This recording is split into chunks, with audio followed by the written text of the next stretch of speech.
Good evening, Blue Rogues. Welcome back. I am once again, and as always, the Corruptum Cat, broadcasting you from deep orbit. We are going live while I okay, yep, there's the chat stream. Cool, as people come in. Mini Dim, thank you for joining us, promptly as always. Our apt and able first mate. We are once again picking up with Skies of Arcadia Legends in our long play. Here in the moistened depths of Mount Kazai, the Mount Kazai Lake, according to the save point. We have just traversed a dungeon that was filled with big fish and fish-related things. Rock, stone, murder robots. A lot of murderous robots with a penchant for petrification. I have taken some defensive measures for the ladies of the party, who mostly handle our spellcasting, putting some of those various accessories we've been picking up to use. We got the Gems of Fluidity for Fina and for Ica, which says protects against stone. I don't know if that's going to be a problem with the upcoming boss fight. I don't remember the upcoming boss fight. But I know the robots were serious about getting Vice stoned, so, at least this way, he can have his attack up, and when he's inevitably petrified, people will be able to fix that. So let's see where this mysterious lift goes. I'm guessing downwards.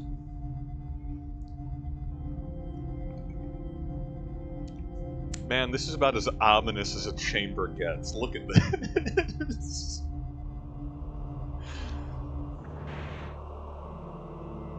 Yeah, okay. What do we got? Nice little stone cairn.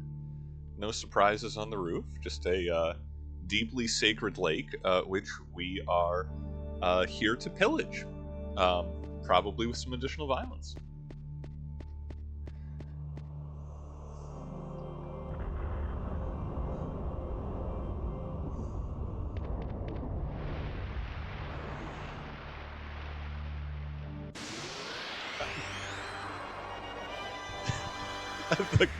The glowing is worrisome. The levitating spiked turtle creature, yeah, there's a turtle in there somewhere, is also worrisome. Gamera is friend to all children, but I'm not sure we're so lucky. What is this critter? Tortigar. Okay.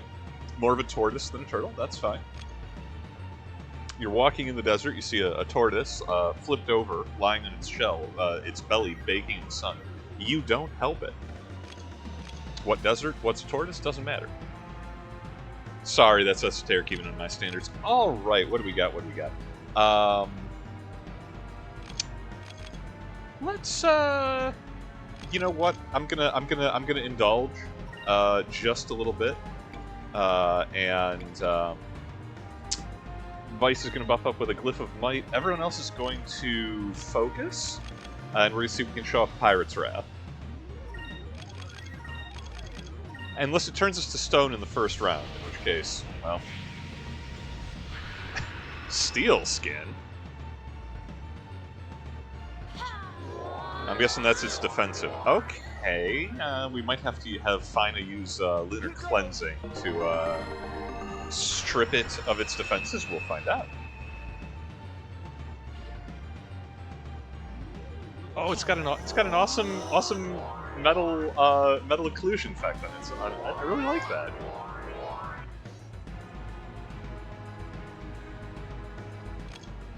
I wonder if that lasts for all rounds. Just to start this one. Okay, getting to show off a new super move.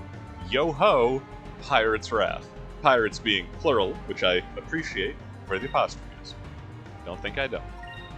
I don't think we can do anything else with 3, but on general principle, we will go ahead and buff the rest of the party with speed, and we'll recover some focus for the next round. Oh, it's going to do that again? Well, we're going to hit it with Pirate's Wrath. It might not be as impressive as it's supposed to be. Let's try this! At least it's not turning us into stone, so, I mean, I count that as a victory.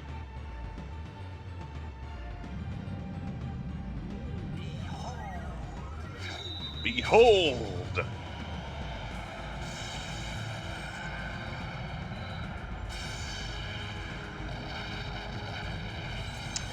Yes, it's turtling.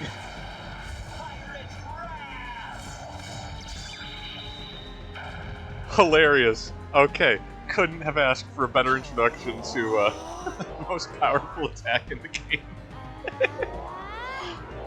Attack buff vice, attack buff vice, best move, 0 damage. All right, just hit the thing.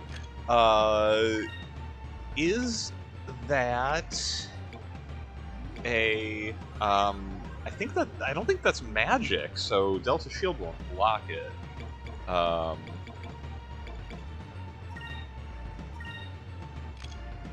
But if it wants to do physical defense, we'll hit it with things that aren't physical. I'm not too proud.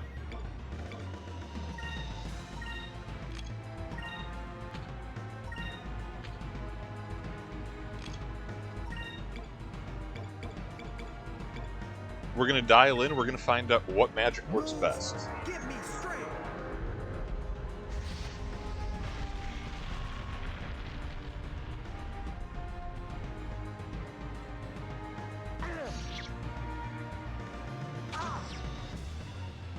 Okay, it takes plenty of damage when it doesn't have its turtle shell hardened.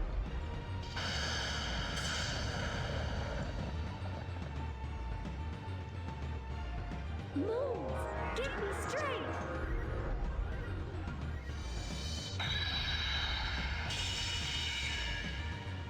Yeah, for all that, physical is still going to be the way to go. Oh, you are kidding me. Oh, that's the kind of fight it's going to be. Okay.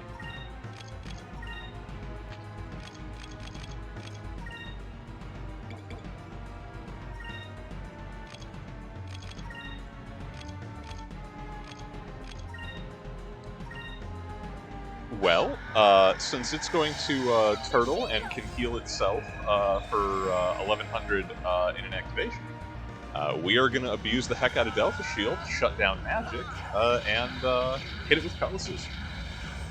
Is it fancy? No. Will it work? Eventually.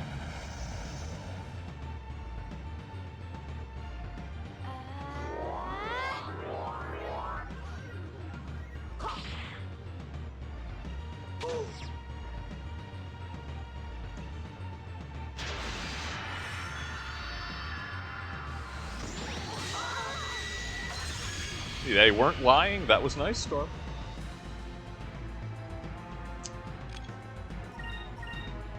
Okay, so here's a question. I can't heal the party if I use Delta Shield. Do I have any of the good... Okay, I got a bunch... I do have a bunch of Sacrum Crystals. Okay. Unless I'm mistaken, Sacrum Crystals will... The crystal will still let us use the healing even though Delta Shield is active.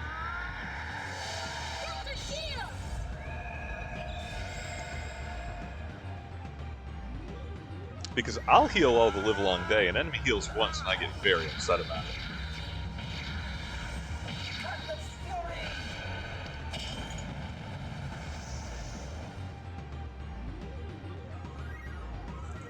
Let's try this!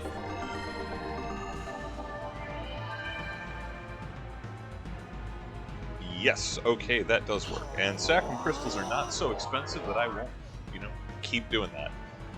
And I'll keep doing that, because it's going to keep doing Ice Storm.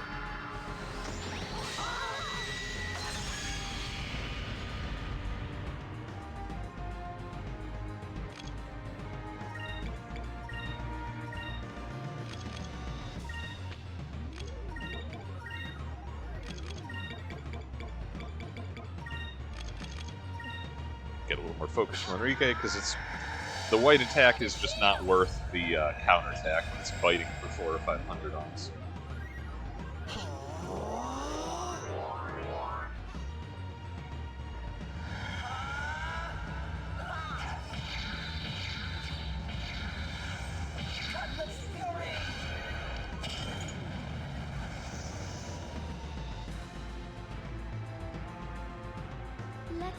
this!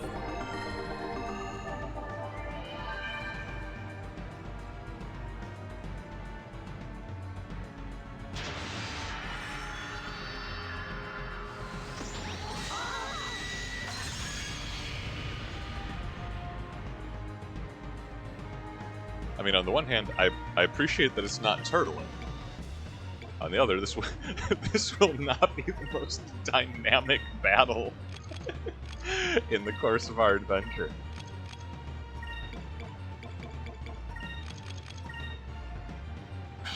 Well, if my calculations are correct, we'll have enough spare focus next round to be able to do try Pirate's Wrath again, as well as still do Delta Shield, which almost assuredly means that it will do Steel Skin, just to screw with us.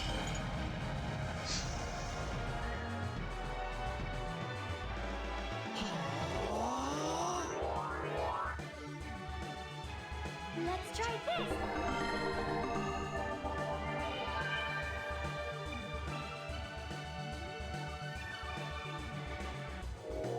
Oh, you used an attack magic.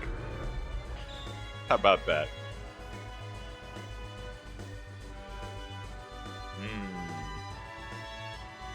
Alright, we'd have just enough for Cutlass Fury, but we wouldn't be able to shut down its spell casting. Which it would probably just heal. So no, we're gonna stay the course. Because we don't have to heal this round, we can get a little extra focus and stock up for the next time.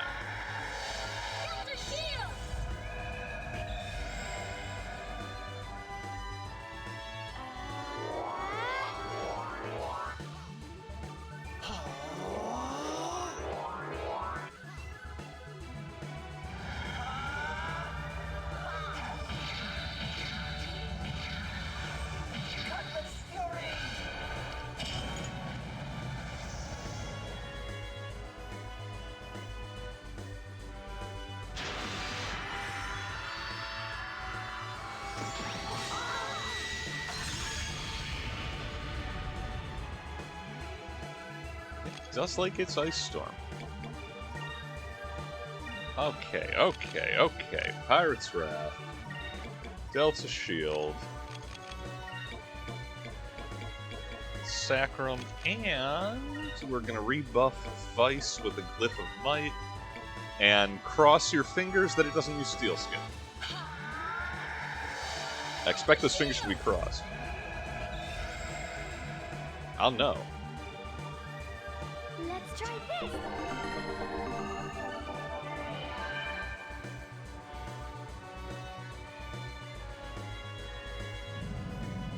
Yeah, well, we didn't get the attack buff, but it also didn't have a chance to put up Steel Skin, so this will at least hurt it.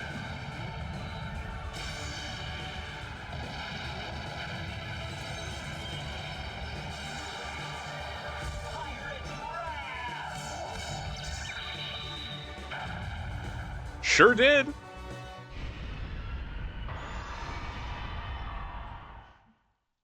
Look, 50% of the time, it works every time.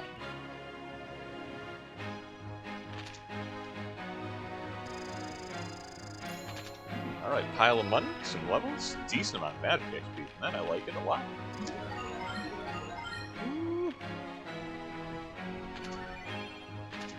I'll never use Panica, but it's nice to have it available. The glowing is still worrisome. I mean, I guess we're used to that from the crystals, but, like,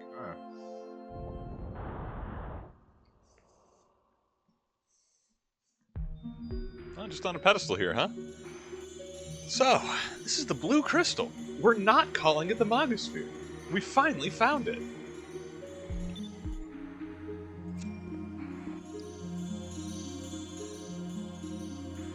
Yoink! She always looks so happy when we find MacGuffin. It's so beautiful.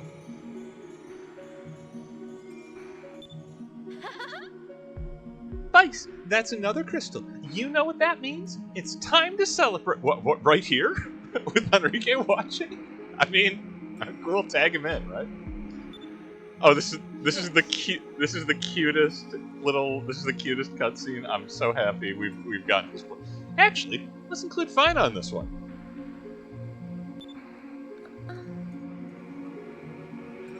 What? But I don't know what to do. Oh, don't worry about it. Just give it a try.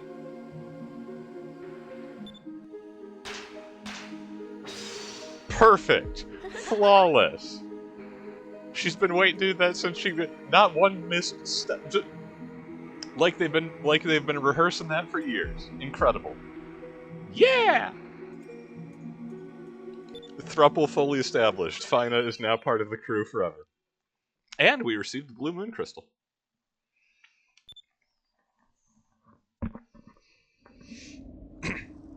Okay, the nicest thing about that dungeon, it just kicks us out. It it just teleports us back to the surface. Okay, well, we didn't end up needing the anti-stone defenses. I guess I was just paranoid for what it would be bringing to the fight. Mostly ice storms and defensive measures, but you know, doesn't hurt to be prepared. So I can't for the life of me remember what Ike was using. What will benefit her? I like an Eye of Truth, if only because a little lower defenses aside, she has been getting mind zonked all the time. Wait, no, it's Fina who keeps getting confused and attacking Ica. That's the violence inherent in the system. Okay, never mind, we can skip that. I will give her the Warrior's Rune. Hit, attack, dodge, all good things. And for Fina, we mostly want her magic stat to be buffed up. The Silver Veil is still pretty good. The Jade Swirl Ring is definitely going to be the way to go. However, we also got a robe from the boss, a moonlight. There's a moon robe and then a moonlight robe. And that is a heck of an upgrade. Her hit rating, I mean, we don't attack with the Kupol for anything other than memes. So 10 dodge, 8 defense, and what is that? 19 magic? Yep. Take that. Take that in a heartbeat. Okay. And no berries. Alright, that's fine. We don't get them from all the bosses. Hey, yo, take us back to the city so the plot can catch up with us. Also, dude, I can't go into first-person camera. The Gigas is just right there. We're 40 feet away from it. It's just frozen into the mountain here. Anyway, foreshadowing is a literary device in which future events are. So if you ever want to head back to Yafatoma, just let me know. Obviously, we want to go back right now. We want to head back to Yafatoma for a little bit. Can you give us a lift? No problem. Just climb on board. Why is he the Babadook from Scaredy Cats? I don't know.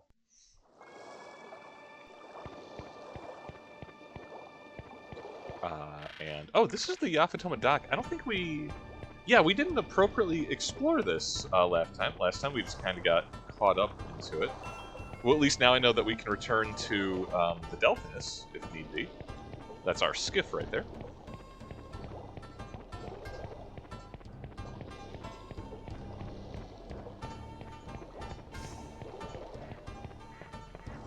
Kind of a... Is this the ship parts guy that we, Okay, yeah, this is the ship parts guy again with the diving suit. We gave it back. We're good people. Well, we're pirates.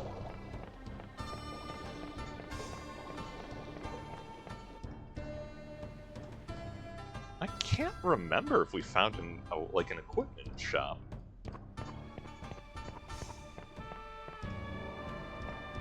I think it's one of these. Oh yeah, we're not supposed to use the back door there. They're gonna yell at us.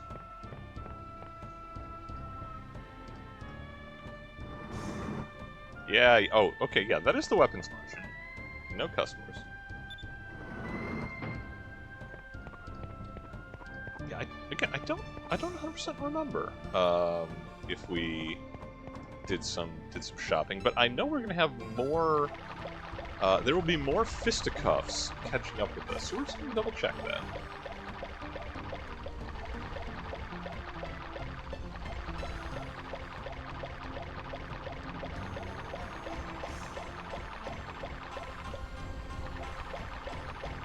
Actually, I don't... Force of habit, but I don't think I needed the tub. I just have to go around the other side.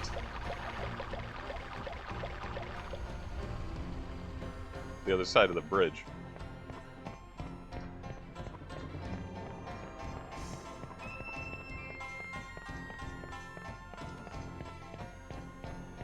What up, terrible rooster? It knows what's up.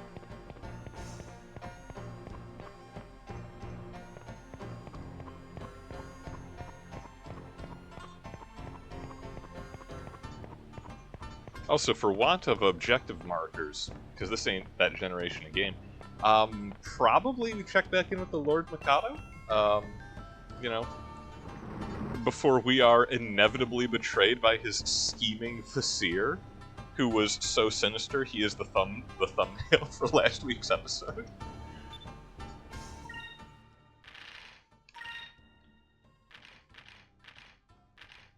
Okay. Oh, okay. Oh, yeah. Oh.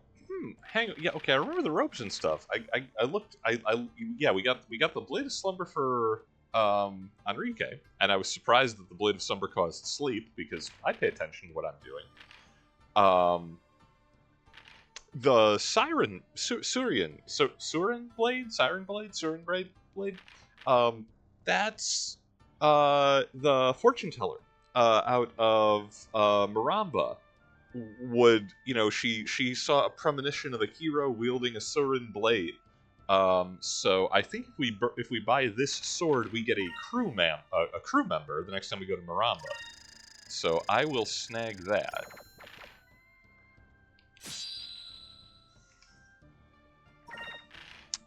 And yeah, physical attack for Aika is kind of just good money after bad.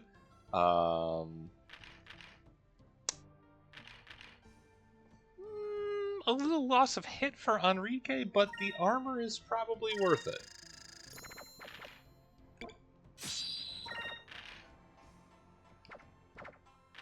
Okay, excellent. There we go. Very good. We are helping the local economy. We are scamming fortune tellers by completing the fortune after she already told us her predictions for the future, which at that point we're just doing things.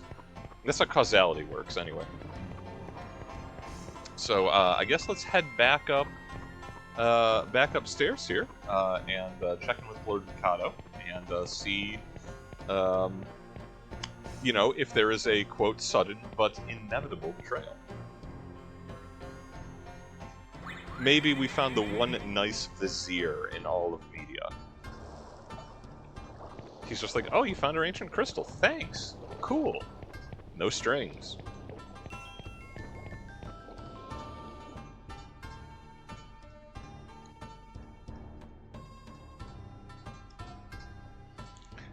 You have done exceptionally well. No one in Yapatoma has seen the Magosphere since the days of the old world. You are the first to make it back alive from the depths of Mount Kazai. How? Yeah, no, we sent, like, there's been, like, dozens, maybe hundreds of bodies. We didn't warn you because, you know, white people. How can I repay you for risking your lives to recover? No, dude, we want it. That's the payment. We want to keep it.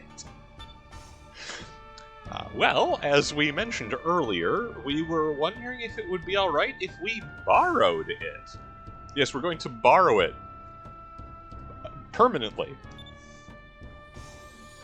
But it is the symbol of royal succession. You might be wondering how I got the job, you know, when no one has had access to it. Here's a hint. Violence. I would like to keep it in my possession, at least while you remain in Yaftoma. Sure? And Ike is just like, yo, money. Money, gold. Gold, jewels, keys to sports cars. A symbol of royal succession, huh? Well, that makes sense why they want to keep it, but we want to be paid. Mogi, you're Lord Mikado's daughter, right? So does that make you the successor to the throne? The Mikado.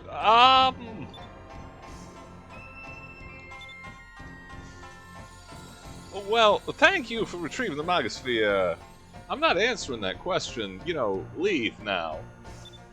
Let us begin the preparations for the feast. Make yourselves at home. Enjoy the festivities. That's more like it. I can't wait to taste the gourmet cooking of Yapatomo. We would be honored to join you, especially Aika. And Enrique here, he's like, princesses. This is his stock and trade.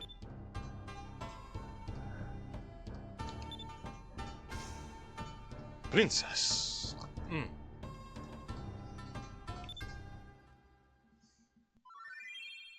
We handed the Blue Moon Crystal over to the Lord Mikado. He's not even a little bit mad. I'm sorry, there's going to be Gilbert and Sullivan references the whole time. I don't expect them to be coherent. They're going to happen. You must be very tired. You are welcome to stay in the royal guest house tonight. Thank you for escorting us. Also, if you want to hang out, there's room for a fifth. Oh, that was some of the best food I've ever had.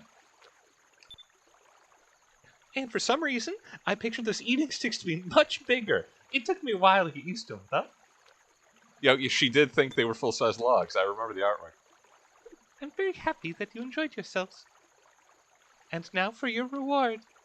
Your eternal reward. Mirage. That's that's the Vizier's obnoxious kid, isn't it? That's... So the Westerners do have a sense of taste after all. Oh, look at this. Look at this guy. I came here to personally thank you for retrieving the Magosphere. I will be sure and take care of it when it is passed on to me as soon as Mogi and I are married. No one will find the body. We're pirates, we got a boat, we got cannons. You see the bore on those? You fit right in. Say the word. I will never marry you. And as long as Daigo is alive, you'll never be king. Have you forgotten that Prince Daigo has been exiled for treason? She hasn't probably forgotten, but the audience appreciates your contributions to exposition. I find it very unlikely that a traitor would ever become king.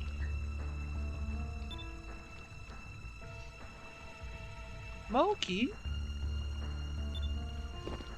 Okay, that's it. We've killed men for less. Oh, Enrique. Yo, Enrique's killed men for less, too. I don't know your motives, but this is not how a nobleman treats a lady. If you insist on insulting her, then you have to deal with me. You think you can push me around just because you got the Magosphere back? Yeah, dude, we killed a giant floating magic turtle. Enrique's level 30. I'm gonna tell my father on you. Alright, I'm so glad I picked the most obnoxious, sniveling voice for that brat, because he's living down to it. Prince Enrique, I'm terribly sorry. I'm sorry you felt you had to defend me like that. I didn't mean to put you in that position. Yeah, no, he gallant as heck, girl.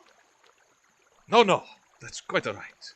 Where I come from, we have codes of honor on how a lady, such as yourself, should be treated. Now, honestly, not many people follow that code anymore. Prince Enrique. But, Raji spoke of an exiled prince. Do you know what he was talking about? Am I gonna have to cut a man for your hand?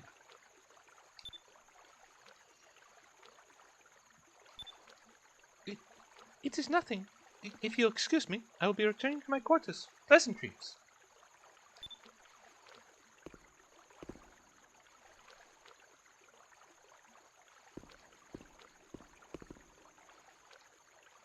Hey, yo, Enrique the butt of a lot of jokes in this section of the game, but like, yeah, like that look,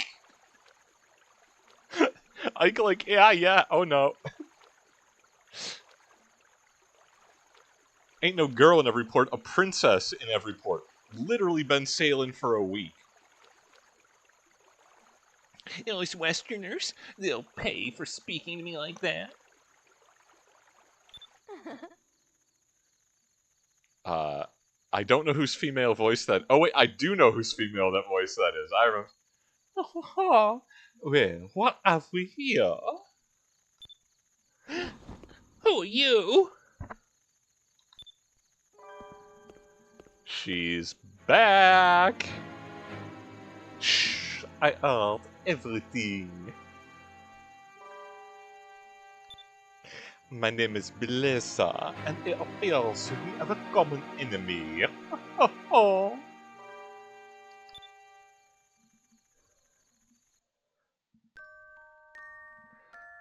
Now, I'm not going to tell them how to do their business or nothing, but like they drew pole arms on us down at the dock. It was going to be a fight. How did the redhead, the actual redhead, not no ginger, like shock redhead, how does she wander around without anyone noticing? Did they? Oh, they probably thought she was with us. Good morning, Vice. Did you rest well? Yeah, slept like a rock. That was my first time sleeping on a floor mattress thing. Yeah, I see. Well, I'm glad you were comfortable. Anyway, Betrayal. Lord Mikado, it's an emergency. Thank you, Yaftoman soldier. Black ships have surrounded the city, and what appears to be their flagship is attempting to dock in our harbor. What? Black ships? Oh no. Commodore Perry? It must be the Armada! Vice, let's hurry back to the port.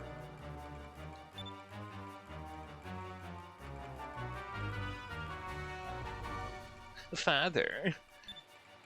Yes, I know. Hey, yo, King, when you're... sorry, Lord Mikado. When your Fasir does not seem surprised that foreign warships have shown up, he's either really bad at his job or actively treasonous. Or just participating in signal chats and not paying close attention.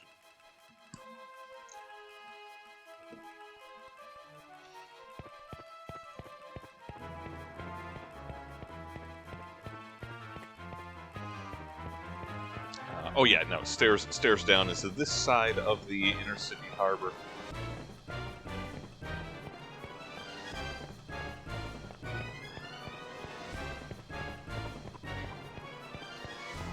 Also, I hate to break it, to Oliver Hazard Perry, because, like, Yafatoma's already open to business with foreigners. We've been doing business. We've been engaging in commerce. It's not a closed society. Ah, jeez, they're impounding our boat. No! That's the appropriate reaction. Oh, hell. Beleza. And Vigoro. Yeah, why didn't we cut his throat? Look at that. Look at that grin on her face. She's so glad to be the villainess in this chapter.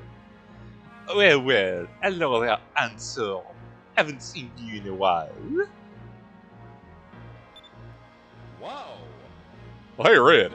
Looks like fate has brought us together again. You're dying this time, Vigoro. You ain't getting out here alive. I'm not letting it happen. Oh, no! What's he doing here? God, thumbnails are gonna be hard. There have been so many good shots already, and we're half an hour into the episode.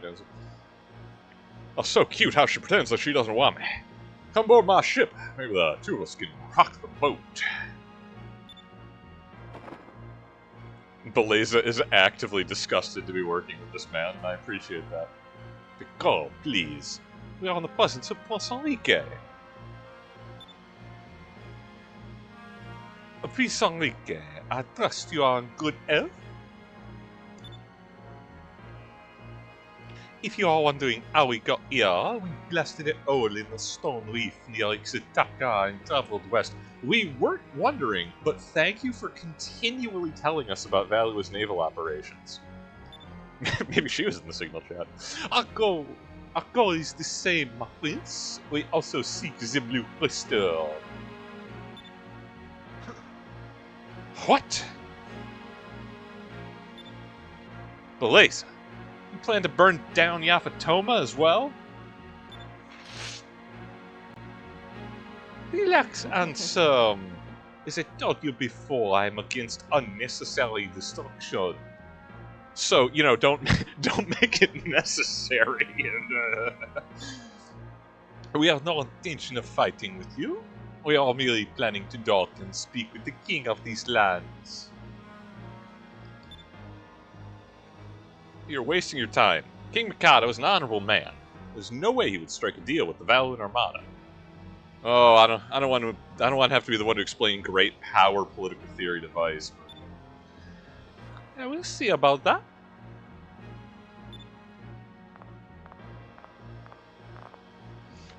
Everyone has their limits, their codes, their morals. But everyone also has a weakness. If you find that weakness and exploit it, this limits, codes, and morals seem to fade away. TJ, welcome. You get here in time to see the French trounce. Dude, the French are trouncing us. Commodore Perry is a statuesque redhead in this universe. I'd love to chat longer, but I have an appointment with the king. Stay out of our way. Oh, she's so sinister. I love it. Merde, indeed. Vice? Shouldn't we stop that? Why didn't we? Oh wait, the 4 battleships with the turrets clearly visible behind us. That's why we didn't draw on them. Yeah. It's not our... okay, at the end of the day, we're tourists. It's not our country. We're not, really... Like, it's bad form to be murdering other ambassadors. Well, we'll see. Sorry, there's nothing we can do right now. There's no way we can take on all these soldiers. Well, we can say the soldiers are harmless. Again, it's the 4 battleships in the harbor. We can't even get to the Delphinus right now. We just stole it. Blazon Vigor, here's imperial representatives. Attacking them during a diplomatic meeting would make us criminals. Oh, God.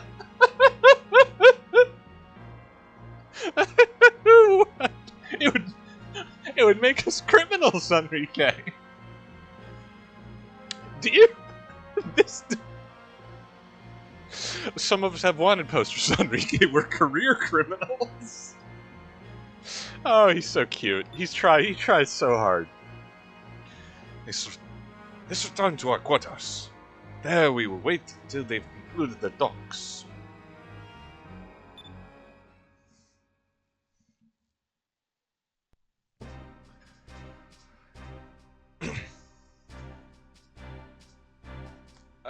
No, I will never let the Valuans occupy Yaftoma.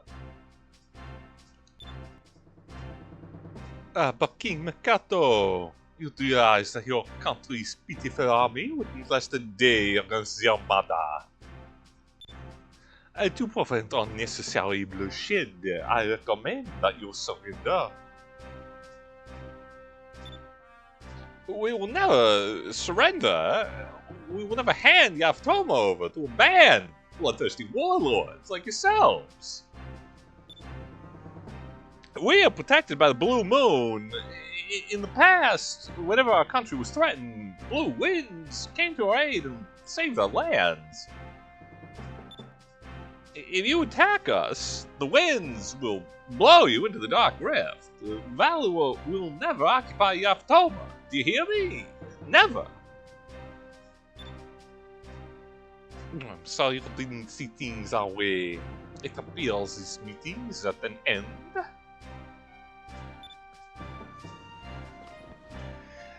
Then I will get possession of Yafutoma by my own means. You know, dude, you have just order her to be executed, right? Like that's over the line. That's. Oh wait, it's a coup. Hey, Jafar! Lopan, good to see you. What sort of treachery is the dude? You got a vizier, you know.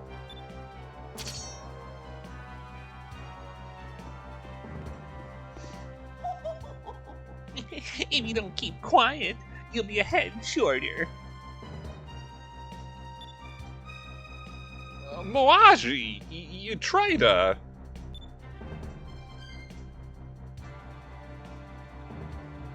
Blazer, in accordance with our meeting last night, this country will fall under the rule of the Valuan Empire. Thanks, Lopan. Kangan, what are you saying? How did you not expect to be betrayed by this man? King Mikado, as Lady Blazer stated, we have no hope of winning a war against Valuan. To save our people, we shall usurp your power and assume our role as leaders of Yappadoma.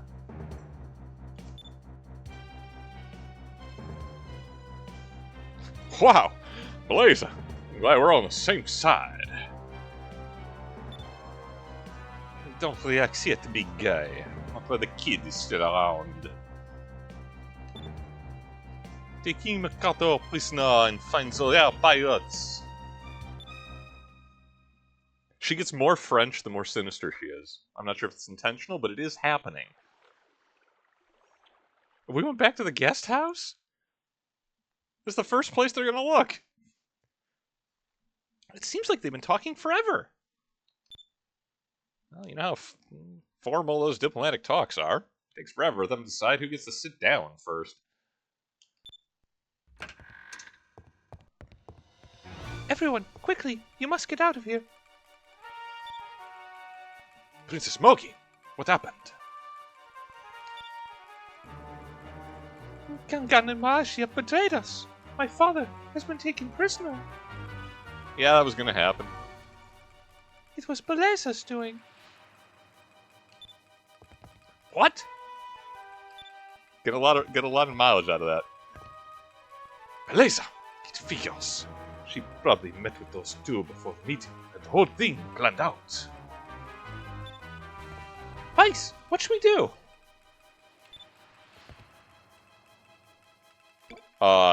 Run and hide. We don't have our ship. We don't have access to our crew. They grossly outnumber us, and they have hostages. We'll be back. I'm sorry, but we have to run for now. Blaze has probably already convinced the Yapton guards that we are criminals, which, again, we absolutely are. I agree. We should run for now, figure out what to do next. Very well then. Quickly, follow me. Yeah, can you get us out of the city? Because we ain't got a boat.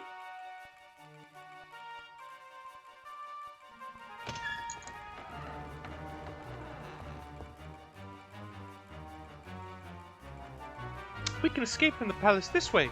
Hurry! Even their guest house has secret escape tunnels. That is swanky.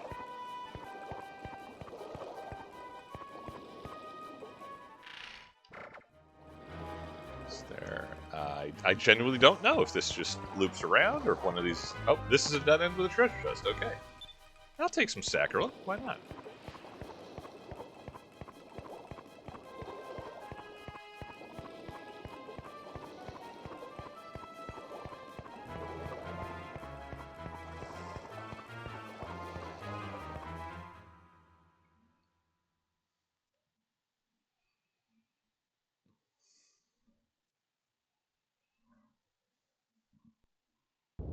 Oh wow, it just it just goes right up there. Wow. Incredible! I can't believe how high we are.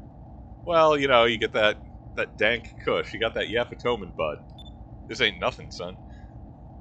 Yeah, powers of the blue moon are amazing.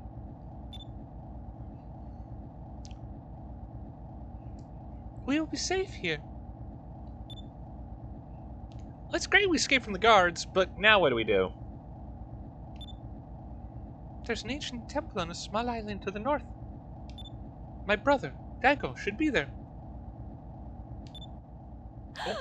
You have a brother? Yeah, there's an exiled prince, comma, and she's the princess. This is how... Aika, sweetie. Yes? That was fully throatedly voice acted. He is the true heir to the throne. A long time ago, my brother directly disobeyed my father's orders. He was exiled from Yafatoma and sentenced to live on the island. Murdering him on an island is kind of harsh, don't you think? Yeah, I've already talked about murder. It's a serious punishment. My brother had a tendency to go out sailing on his own and disregard his duties as prince. But I don't think my father should have disowned him. I think that Marashi and Kangen convinced my father to exile him. With my brother out of the way, they have a chance of taking over Yafatoma. Well, they did. That makes sense. It worked out for them. Yeah. Vice, it looks like we have no other choice. It looks like we're going to rely on Dago. Yeah. And then, maybe we stab Kangen a couple times. And his son. Princess Smoky, do not worry. We will save the people of Yafatoma and your father. Prince Enrique, thank you. You can reach my brother's island by heading north from here. God, Enrique's so suave. He sees a princess like, hey, I could be the main character. Vice is cool and all, but...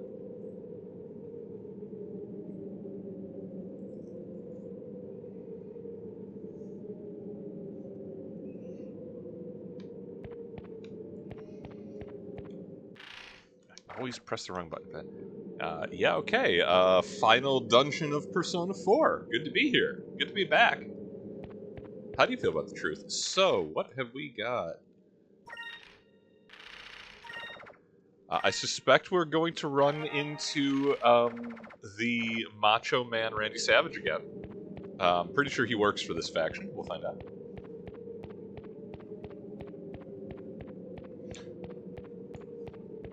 Also, I know I can't be that indignant that Valua stole the Delphinus, but they stole the Delphinus, at anchor. And, it's our boat. I mean, it's their boat that we stole from them, but still, there's propriety. Oh, wow, we're just killing our way to the temple, are we? Okay. Oh, yep, here's the Tenkao. Yeah, this is going to put us in great stead with the locals. Sorry about all the bodies, you know how it is.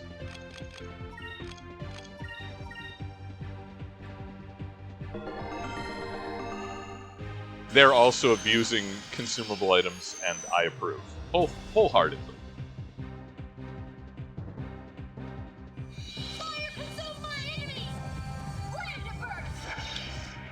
Can you see the French get snapped into a Slim Jim? Depending on how much progress we make tonight, we will not get... we don't get to fight Beleza again, who wisely stays out of a direct fight, because we beat her when we still had a fishing trawler. But we do get a battle with another battle with Vigoro. Another chance to send him weeping and wailing down to the depths of deep sky where he belongs.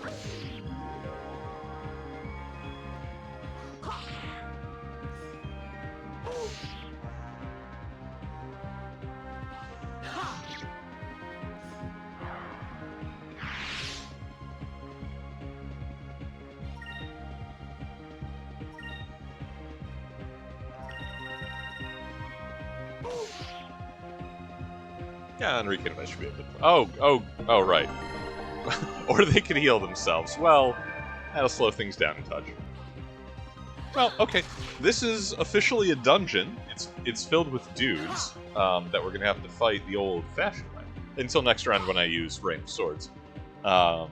So, since we're on dungeon time, the classroom is open. Oh, wow.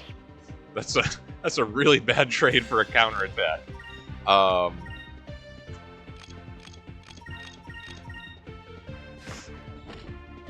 have to heal just out of this fight. These guys are the business. If only they were fighting Valua. Oh yeah, great to see. You know what? Swords occasionally fall from the sky. Figured out. Yeah, going to some questions from the mailbag. Oh, as a side note, I have confirmed that my niece and my nephew do in fact watch these videos. So that's good. That's I need to definitely watch my language and implications and insinuations. But hi, kids. If I have expanded your vocabulary, remember, ask your father, not your mother. No, there was a question if I could recommend some additional, like, nautical media outside of the standard. Yes, in fact, I do have some recommendations for that. You would be perhaps unsurprised. Ooh, we got a champ. We're right on the edge of a Cupel evolution. I'm wondering if this one will do it.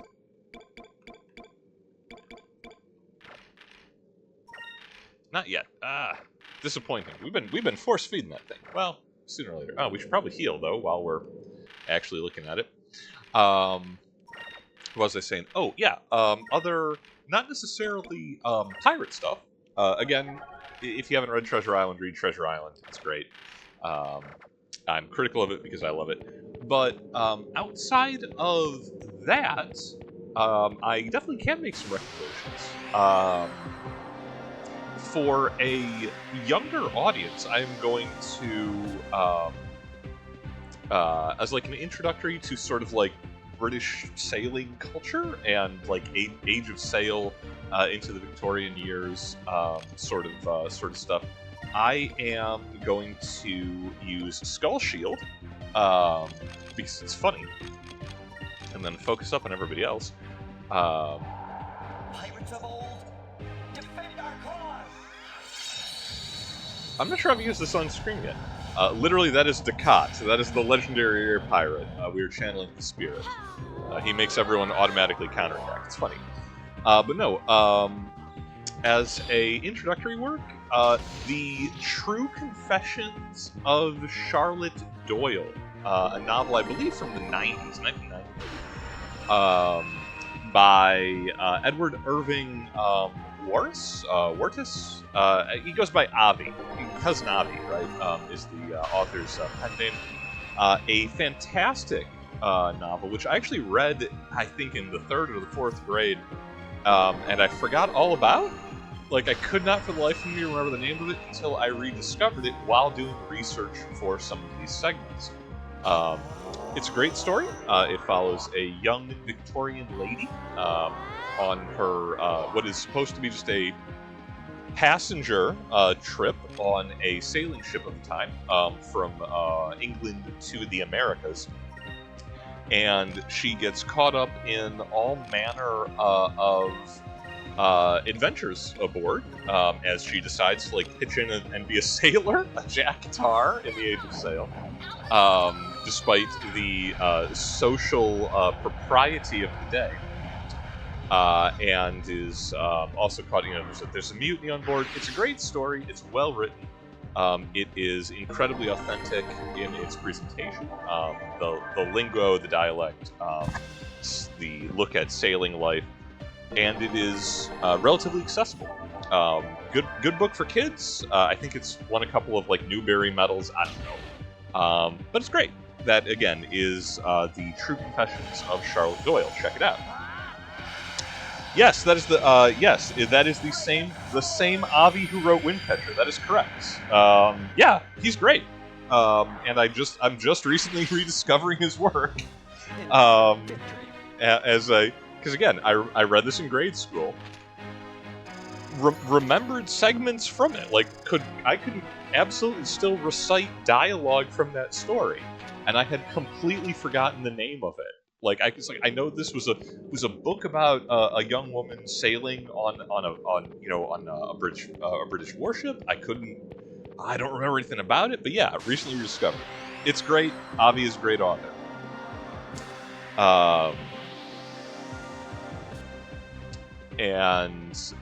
There's just the 10 cards everywhere. Okay, you know what? We're just gonna cheese it. We're just gonna guard grind and use a rain of swords on it because I got places to be. I want to punch Figaro, man. I don't want to fight these guys. But yeah, check it out. The other for that, but for a more technical read, high Age of Sail, the absolute highest fidelity. That means it's the most fidelity that you can get on the subject matter. Is going to be the Aubrey Maturin novels. If you don't recognize that, you probably recognize the one movie they made out of it. That's Master and Commander, the Russell Crowe film.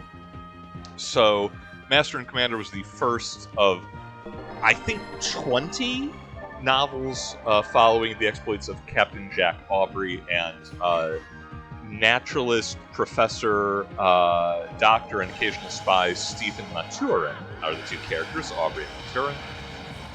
In the Age of Sail during the Napoleonic Wars. Side note for film, Master and Commander, The Far Side of the World, is the best film or screen representation of the Age of Sail.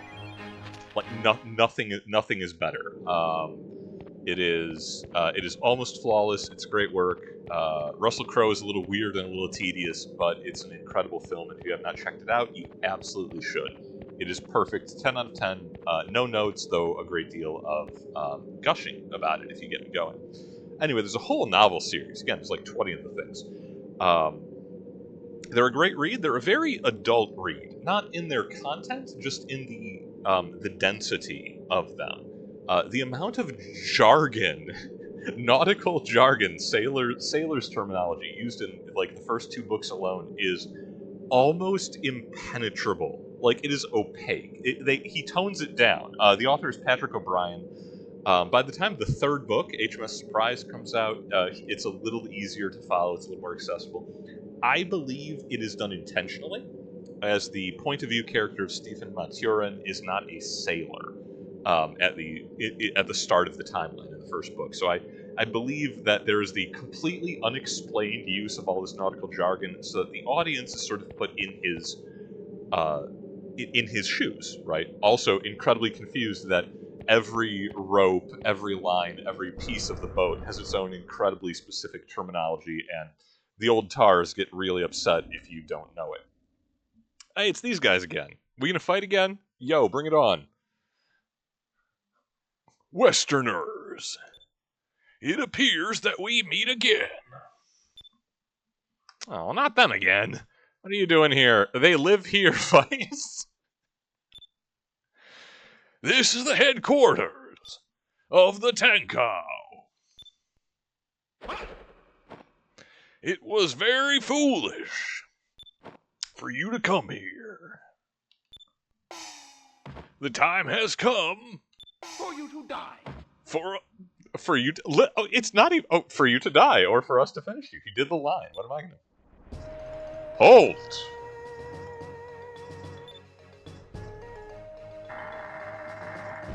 Okay, if they're both the Macho Man Randy Savage, is he Hulk Hogan? I think he's Hulk Hogan by default. Chow! Mao! Who's there? Lord Daigo. These are the Westerners that dare to defy us. They came through the Dark Rift. I'm Vice of the Blue Rogues. You're the leader of the Tenkau. Taiko! Hey, yo, we got your sister. She was just following us? What? He's your brother? How are you not... She explained this. She told... Yes, he's your... This is Prince Daigo? Dude, guy is built. He's here for the ruckus. Mogi, how have you been? I never would have thought that you would bring foreigners to my temple. I never thought I would either. But what are Deko doing here? A long time ago, the twins challenged me to a fight. They wanted my sword, so I beat them senseless, brother. And for some strange reason, they pledged their loyalty to me. I've been their leader, And yeah, you know, we beat them senseless too, and they didn't pledge their loyalty to us. Double standards. It's racist. and I figured as their leader, I could control them a little so they'd stop attacking everyone. That's the New World Organization, brother. Besides, who else do you know has twin bodyguards? Oh, he's in for the twin fantasy. Okay. Well, now we know a little bit more about Prince Daigo. Hey, make it work, buddy. We're into some stuff in Pirate Isle, let me tell you. Mogi, is he really your brother? It's hard to imagine the two of you are related. I know he's a prince, like Enrique, but it seems that princes in Yafitoma act differently than princes in Valua. Fina with a concise summary of events. But what is the purpose of your old visit? Oh yeah, has father changed his mind? Daigo, he... What's wrong? Did something happen to him? All my rest of voices are the same. It actually doesn't really come as hot. You know, it doesn't matter. Kongan, that little runt, how could he backstab our father and hand over the country to the Valens? In a steel cage! An asshole. Daigo? Mogi, I'm sorry. If I was still there, this would have never happened, brother. When I was exiled, I welcomed the freedom. I disregarded all of my duties and did whatever I wanted here in this temple. But now my people need me. I must go back there and reclaim my title as Prince. Oh my god. Okay. I would... No. The professional wrestling shtick worked perfectly. I can't... This is straight WWE, isn't it? He needs to get the belt back. Start playing real, or you know, the music starts blaring. You know, a real Yafatoman as he makes his entrance, and his sparkler's going off. I mean, Vice, I can't thank you enough for saving my sister, brother. Now I must get ready for battle. I will fight against Valu and give Yafatoma back to the people. with the people's elbow. I would be honored if you'd fight alongside me. Yeah, of course. Duh. Of course we'll help. We share the same enemy. Also, you're shirtless, kinda hot. Rude as heck. Excellent. We will fight together and reclaim Yafatoma and the Magosphere. You know, I can do without the Magosphere. Just we want the blue crystal. It don't have to be fancy.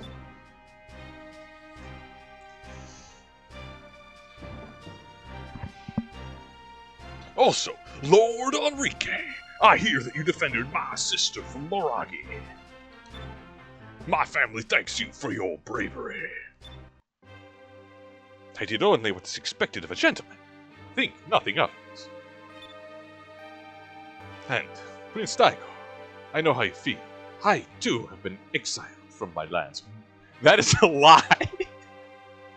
I wish to change the views of my country by changing the world around us. And that is why I wish to aid you. From one exiled prince to another. Dude, you weren't exiled, you stole a boat and ran away. Also, the fleet that you are about to face, the Armada, was sent here by my mother, Empress Theodora. As a valiant prince, it is my duty to stop them. This is not only your battle, it is mine as well. I understand. I will gladly accept your aid, brother. Prince Enrique, you are a very noble man. Much more noble than I. If a man such as yourself were to be at my sister's side, I would sleep well at night. Whoa, that happened quickly. Yeah, Taiko. And from the looks of it, the two of you wouldn't mind either. Whoa, dude, you are way too into this. Is the cheers everyone laugh moment? This is politics done wrong. Incidentally, Enrique is the anti-Habsburg. He is bringing new blood into the family line every port that he gets to. Now then, Vice, I need to prepare for the battle. Meet me at the port. We will depart for Yafatoma as soon as you are ready.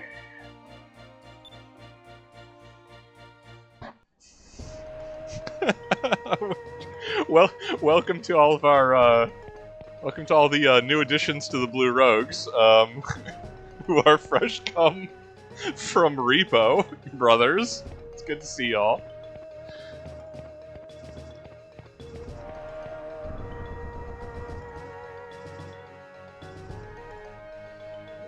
What was I saying? We was talking literature. We got this guy. This is our headquarters where our leader, Lord Daigo, resides. When preparing for battles, Lord Daigo gathers all the Tenko here.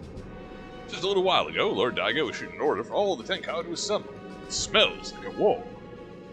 I love that this guy's like a spear carrier, right? Like, he gets the one line. He's got a unique character model. He's got the scar on the side of his face. He's the one war boy in Fury Road that has, like, the Shakespearean cadence. Like, treachery, betrayal, an imperator gone rogue. Like, the dude was living his whole life to do that line. Anyway, no, the series of novels that spawned Master and Commander, again, the Aubrey Maturin books, really, really good. I've read, like, 6 or 7 of them. They're excellent. I know they sell a box set of just the whole thing if you're feeling particularly daring. Handsome, leather-bound books. Yo, he's got one of the creepy birds! We, the Tenko, are citizens of Yafatoma. No matter how long you live away from it, you never forget your love for your country. Dude, creepy bird jumping on his shoulder. Yo, you want some moonfish, birdie? You gonna spill out secrets? So we consider Kangen's treason to be a very serious matter. I know you're not even from Yafatoma, but please, we need your help. Just tell us where you got the bird, man. That's been keeping me up at night. No. Kind of a dueling series, a sister series with the Aubrey Maturin books, is the Horatio Hornblower novels. Slightly mimetic name aside, very similar. If you're at all familiar with the Sharps novels, Richard Sharp in the Napoleonic Wars, it's that on the ocean. I know there's a mini-series. I'm pretty sure there are films for Horatio Hornblower. I haven't actually read or seen any of it. I'm aware of it. I know it's well regarded. I can't offer a personal recommendation because I have not personally experienced it. But hey, you know, check it out. You tell me. Let me just double check. I mean, but we're healed up, I think. Yeah, basically. Almost every.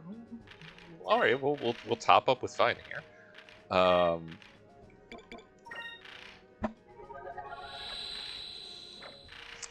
shouldn't have to worry about the magic. Everyone's equipped. We're ready. We're well rested. We're here for Daigo to reclaim the middleweight champion of Yafatoma.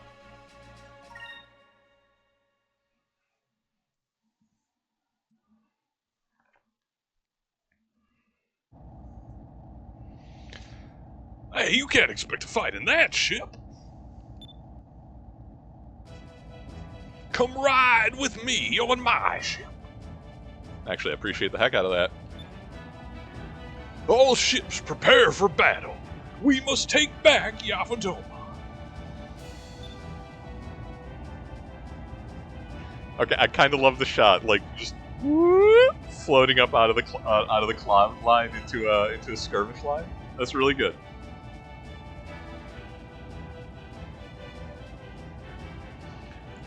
Our scouts have reported that the Armada and the Yafatoman fleet are patrolling Kazai Lake. Vice, your ship is also patrolling with the... Oh, we have to fight against the Delphinus. That's a problem. It's got a doom laser. Oh, now it's personal. Yeah, no kidding. We just stole it. I understand your frustration, brother. If we can get your ship back, we can win this battle. The Tenkai will attack the Armada from the front and keep them distracted. While they're keeping the Armada busy, I want you to get the Delphinus back. Without the Delphinus, we don't stand a chance. Sounds like a plan. I just realized I was doing Mr. Tor, not Hulk Hogan, but Mr. Tor. Yeah, that's fine. Oh, no, that's fair. All right, man, get ready. Let's show them what the Tenkai can do. I have one question for you and one question only. Explosions? That's a good introduction shot of. Oh, I like that. Can you spot Goro's boat? Ho ho ho ho! Looks like our pirate friends want some action. Things just got a little more interesting. I'm coming for you, Red. Soon you'll be all mine. Yeah, the cannon is not the hammer, if you were wondering. They gave Miragi the Delphinus? And he changed the flag? He took down our adorable meme dolphin? Chat, I don't think he's surviving the session. I don't think I can stand it. The Westerner ship is nice, very nice. I think I'm gonna enjoy this. But I never dreamed I would be able to kill Prince Daigo so soon. Now Mogi will be mine for sure, as well as the throne. Oh, it's the... Oh, they repaired the links. They gave her a new engine. That's good. Oh, sorry, Ansem. I didn't want to have to fight you. But, for Valois and Lord Galcion, I must. Tenko ships, straight ahead. They are in range of our cannons. Alright, everyone, listen up. This is it. If we run this battle, we will rule the East. It can feel the power of the Valuing Armada. Fire at will. Ready, fire!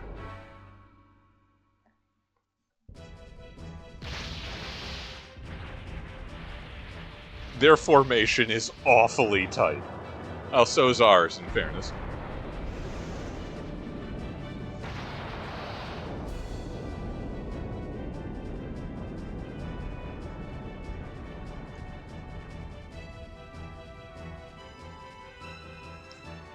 So far, the battle is even. We're more maneuverable, but we can't seem to break their lines. Vice, keep an eye out for your ship. It's gotta be... Dude, look for the purple highlights. It's the one that says bad MFer on it. Come on, you know this. Alright, everyone, be ready for action. When we find the Delphinus, let's take it back. Air pirate style. Take her back, Vice. Her. Random guard on a dock? What are you doing? How fares the battle? Yo, Lopan, what are you doing? My lord, the Tenko are swarming all around the Valuans. The Armada is holding their position. We seem to be at a stalemate. I see. Very well. It is time for us to join the battle and end this. Once and for all. Foreshadowing is a literary device wherein future events are...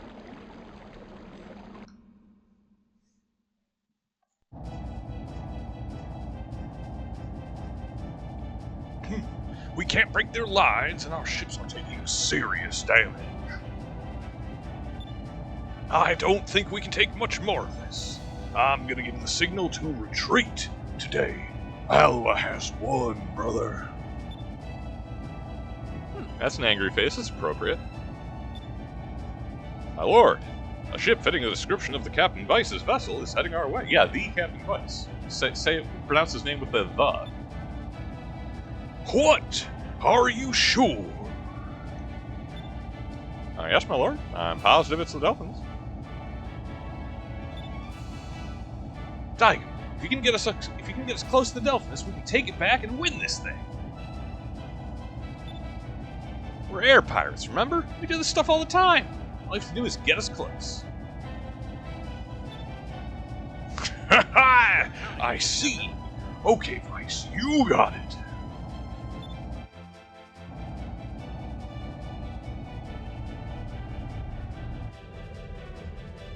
We're just jumping. Yep, we're gonna have to jump to the deck. We're 50 feet over her, but you know. We got saccharine crystals. Huh? Oh, he is, okay, he is so smooth. What a shot, I love this. Arm right around the small of the back. Yeah, don't worry, Fina, this is cool, we do this all the time. I got you, Fina. I'll be right behind you. Ika giving the side eye to Prince Enrique.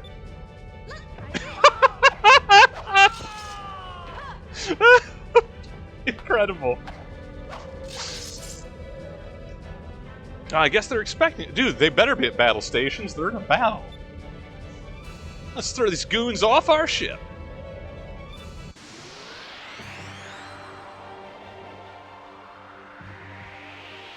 Proper piracy. We're attacking a vessel with the intent to seize it for our own use.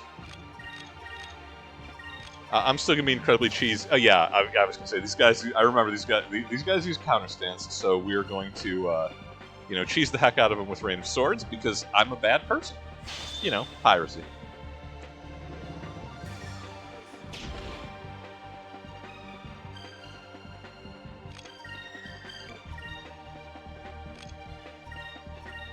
You know what? Ika can have a little Alpha Storm as well. Cats can have a little salami.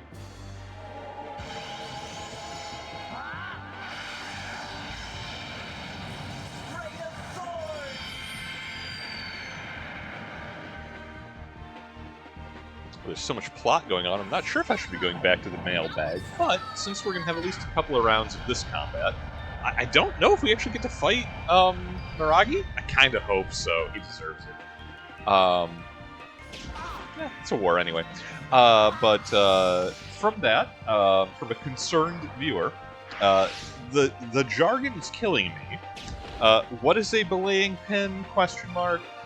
What the heck? It doesn't say heck. Is lobscouse. Someone's been paying attention. Okay, answering that in order. So, a belaying pin is a usually about 6 to 8 inch long wooden, usually wooden. I guess it could be metal, but it costs more. Rod that are set in ranks along the railing of generally square-rigged sailing vessels. And that is what you tie off the rigging, all of the sheeting, the ropes that control the shape of the sails. They run down from the spars, you know, from the top, from the masts, and they go down to the deck. And those ropes are tied off around belaying pins. You do a simple, like, kind of figure-8 pattern around this vertical pin. And that is how you control all the lines that keep the sail where it's supposed to be, and keep it transferring force into the hull to make your boat go forward. Belaying pins are not really common as a thing anymore. They're mostly replaced by just simple metal cleats, which is a little like horn-looking thing that you loop the rope around instead. That said, I guess they might still be in use in some. You know, in some ships, if they were like really traditionalist, I don't know for certain. But they are, yeah, they're just how you control the ropes. That's the big secret. That said, in the event of boarding actions, like the one that we are launching aboard the Delphins right now, belaying pins are perfectly serviceable billy clubs. If you don't have any other weapon to use to defend the ship, to fight off boarders, grab a belaying pin and start swinging it, and you're still cracking people on the head with a good sturdy piece of oak. An utter victory. Notably, the note of since it's literally a pin. It goes into a rack, like a vertical railing with holes in it that is vertically oriented, and you can, you loop the ropes around in a figure-8 to tie them off. If you yank the belaying pin upwards, it instantly undoes that. It's not a knot. right? The whole point is that you can pull the belaying pin and it instantly frees up that line. So in the event that you have to douse your sails very, very quickly for wind or weather or battle conditions, all you have to do, pull the pin, and it's done. And that is actually what they're for. That's how it works. As for what is lobscouse, what an incredibly particular bit of concern for nautical jargon. For the best explanation, I'm actually going to direct you to another YouTube channel for Max Miller's Tasting History, as he has a whole episode on it. Lobscouse is a meat stew served aboard ship, usually from either salt pork or salt beef, but it is cured meat and potato, and whatever tubers or roughage or veggies that might go into it. That is a common part of the seafaring diet. Notably, what makes lobscouse lobscouse, and not simply just a meat stew, is that it is thickened with ship's biscuit, the emmental hardtack that you crumple up into it to add, a little succulence, a little toothsomeness to it. Also, it's one of the ways to make hardtack actually edible, because man, that stuff is, it's right there in the. Shoutouts to Max Miller. I don't expect it to be returned in kind, but his channel's incredible.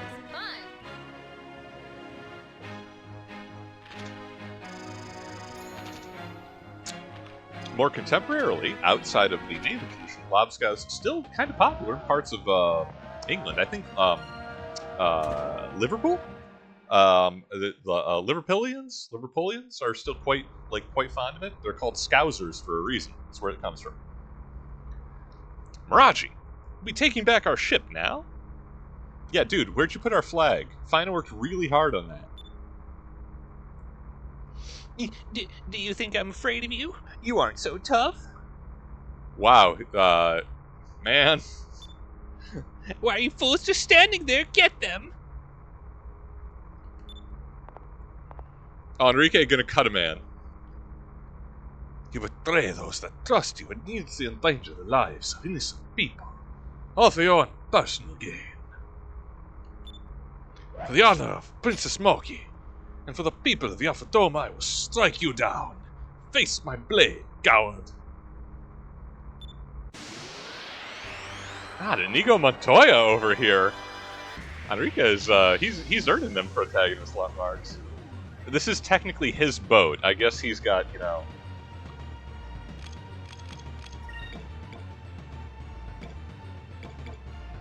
we need to use a Glyph of Might? Probably not, but it's funny. Items are cheap. We're rich. We're rich. Here goes. And we've attracted cursed bots to the chat. That's always a good sign. Incidentally, I really like that we get to have a boss fight of sorts on the bridge of the Delphinus, making full use of all of the assets available on the engine. That's just good coding.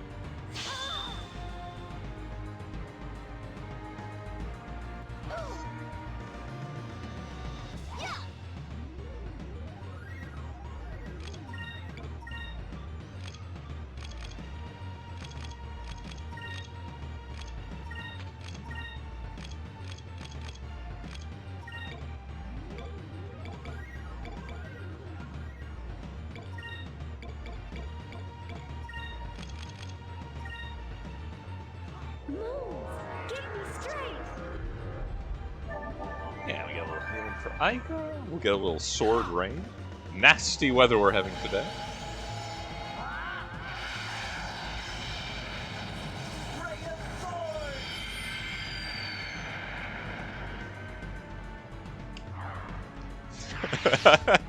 All three armsmen instantly killed. And Miragi over there like, oh, hang on. Oh, you gonna buff yourself?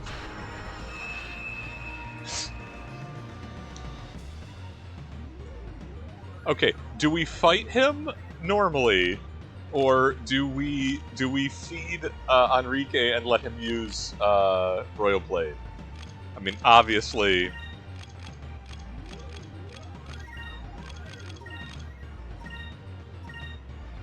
I don't think this will do the job in one, but that's fine. Enrique deserves this.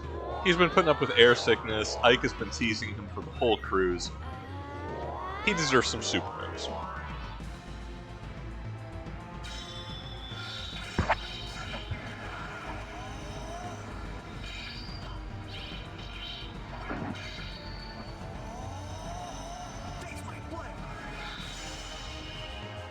Still an absolute dweeb about it, but you know what? I love the guy. oh, he's okay. He has buffed his attack and he's buffed his speed. That's a good use of his activations.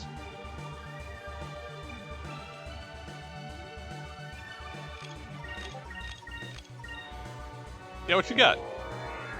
All right. Well, he's gonna heal himself. That's fine. I'm deeply amused that that triggers the Doom music. Like, we're back on, oh no, we're losing the fight. This absolute nonce is slightly healthier. Anyway, Pirate's Wrath.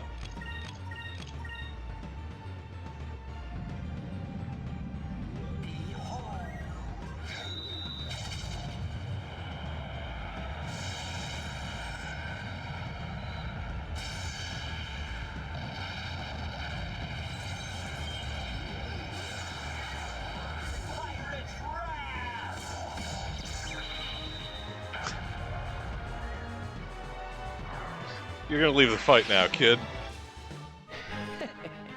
We're taking our boat back. You know, he's gonna live exactly long enough to tell us where he put the flag.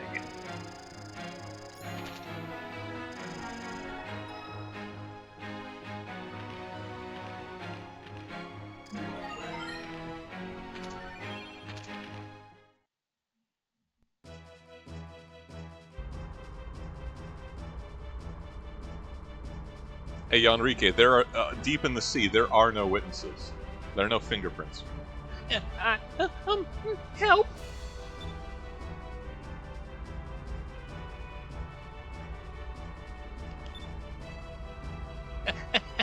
I'll give you back your ship. Please just spare my life. Please let me... Dude, you're not giving us back the ship. We took the ship back. It's ours again. Oh, too pitiful for me to run you through. I'll spare you, but you'll pay for all of your treachery. I'm sure we have a brig. It's a full battleship. Yes. Alright, we got the Delvinus back. Now let's even the odds. There's a ship coming in from starboard side. It's coming in fast. Okay, she was looking to the starboard side. Kudos to the animation team for doing the reading. Ah, the Draco. The overcompensation engine. There's something about it that disgusts me. That ship. That's not Draco. It's Vigoro's ship. Talk about trying to compensate. Yeah, Ika knows. That guy's got a complex. Armada's being led by Blaze and Vigoro. If we can take out their ships, the rest of them will fall. Yeah, we know we can take the Lynx in a fight. Our next target, the Draco. Did I say that right? Draco? Draco? You know what? Doesn't matter. Next target, full speed.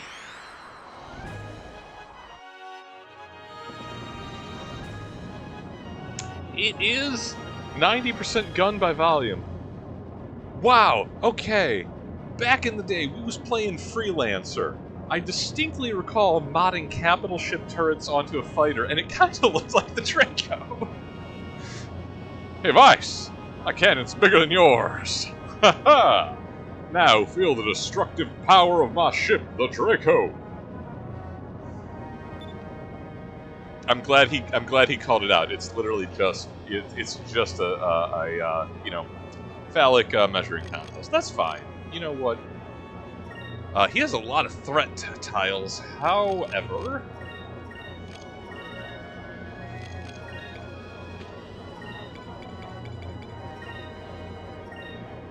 this is a slugging match. Looking at the activation tiles, we're just going to be locked into kind of a fight in a tight space here. That's fine. We got healing items. We got a moonsling. Oh, wow. Okay, wow. That's a big shell.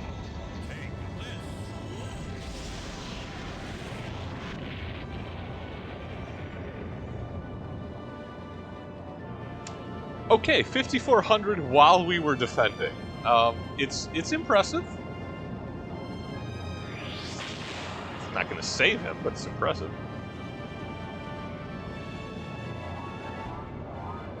Anyway, we're going to use our big guns too, because we're shameless about these things.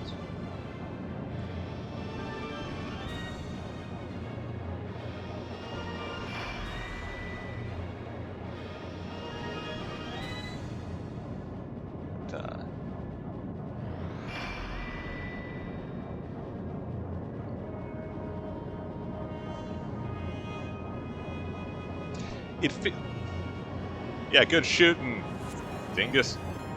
Too fast. So this feels a little bit like burying the lead as we are in Skies of Arcadia ships combat. But looking an old question in my mailbag, which I've been sitting on for a few sessions now. It seems like as fine a time as any to immediately change my narration. How this is more like it. A face-to-face confrontation. This is how real men should fight. With enormous penis extensions. Hi, kids! Remembering my 12-year-old niece and nephew are watching.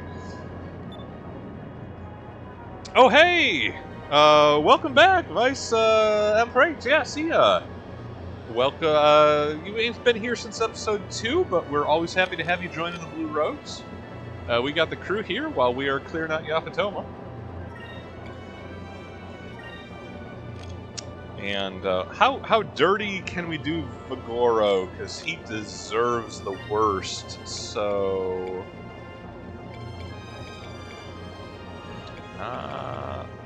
do we have? Yeah, okay. We're gonna wax up the guns a little bit.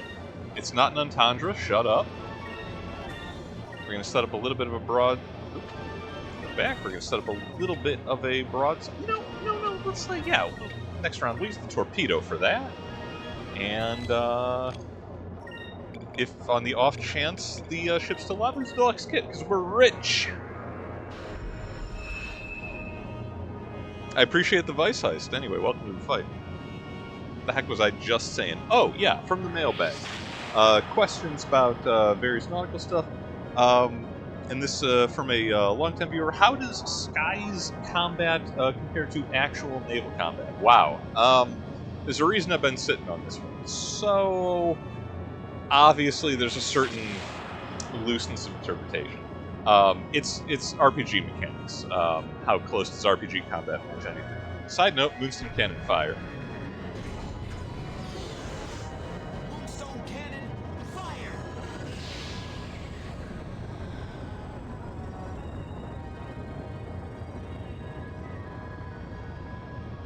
You suck, Vigoro! 33k, I'll take it. Almost 34. That's not bad. Won't be able to finish him off with sub-weapons, probably. He's also doing a combo hit with his main gun and a torpedo, so I mean, you know, this is how men fight. This is the burning passion of a man's soul. At 17k? Yeah, it kinda is. This is why we have deluxe kits.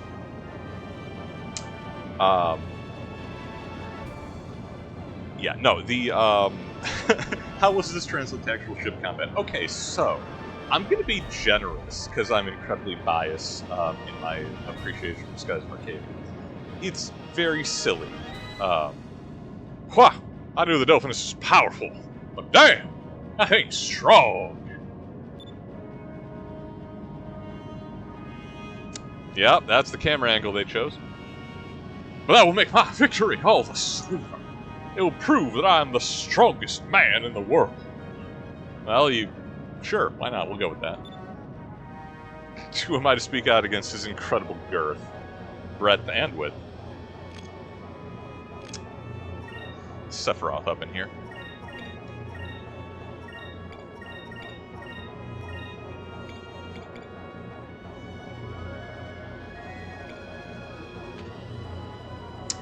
Better. You know, you'll use the magic cannon for a little extra oomph on that attack. And once again, we will heal up at the end. This should be a pretty good broadside. I'm happy with this round. hopefully things actually hit him.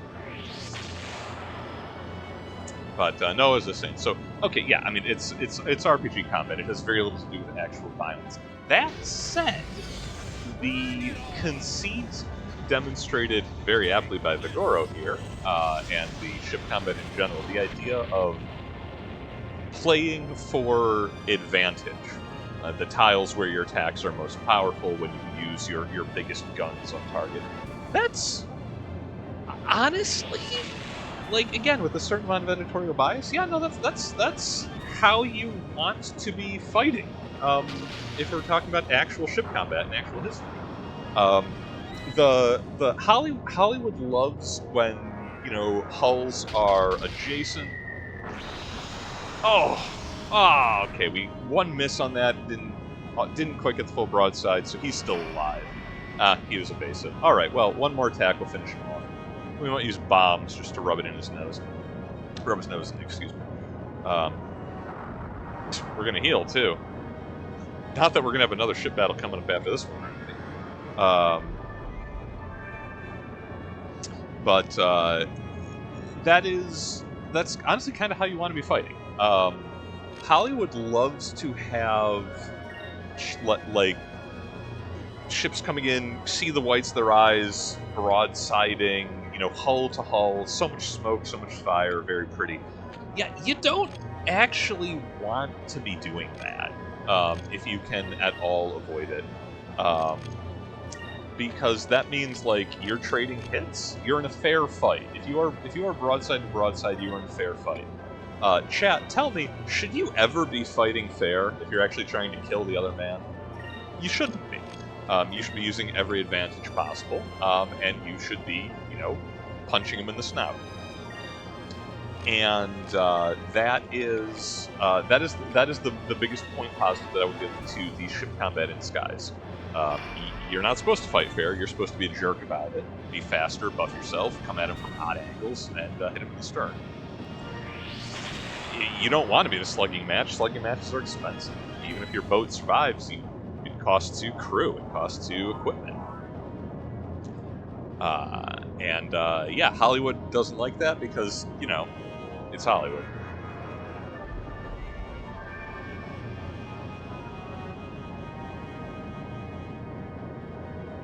Let's see if the subcannons can finish him off. He's just hanging on a thread. Yeah, that should do it. There he goes. Have a little fire scarecrow.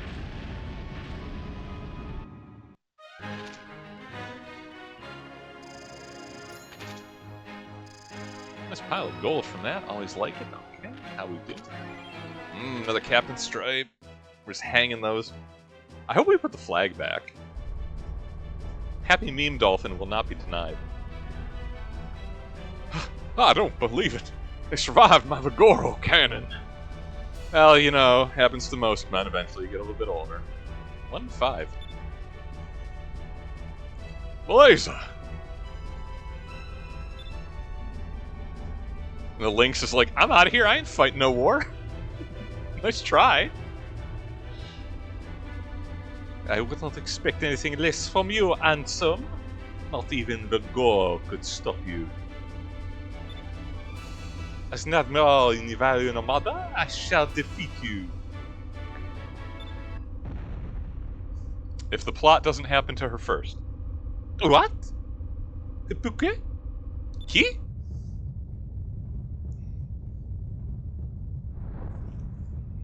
As a rule, yeah, we put the flag back! Yo, we had Enrique on that while we was fighting him. He's like, yo, tear down this Yafatoman flag, put up Phoebus Happy Meme Dolphin. Morale is at stake. What was that? Ah! Vice! Look! Okay, tell us where to look, Aika. You're... Oh, the glowing is a problem, isn't it?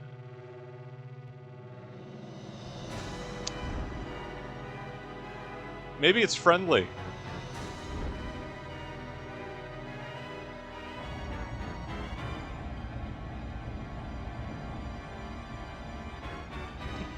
Soon I shall be rid of both the Westerners and the Tengu. Go, Blueheim! Blow them out of the sky. Dude, Lopan is in it to win it. He's having so much fun. I'm happy he's here. Man is defined by the strength of his villains.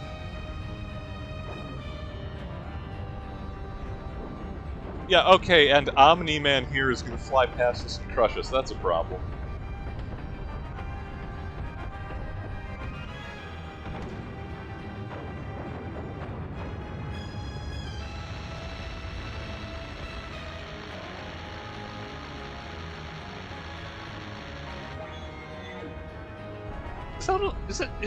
It's a little tummy face on the bottom side of it. Like, it's not cute, but it's kind of like, it looks a little derpy.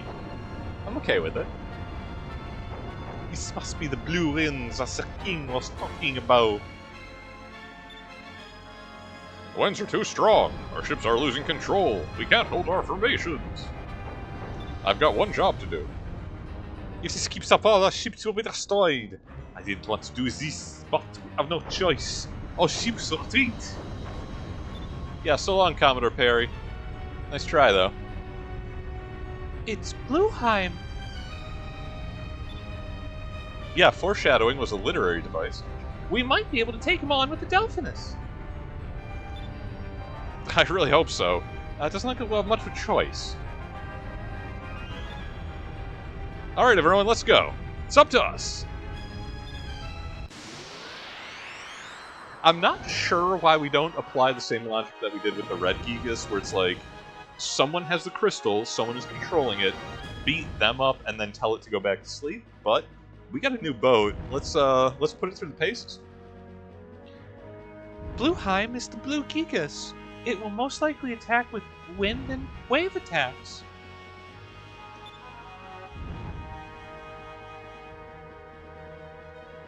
Well, we don't have much time to think of a plan at this point, so we'll just have to look for a weakness and find it.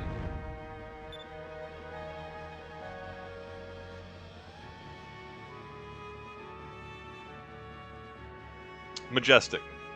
Truly Arcadia's noblest creature. It has replaced the Garuda. Alright, step one. Finish, well, maybe not finish.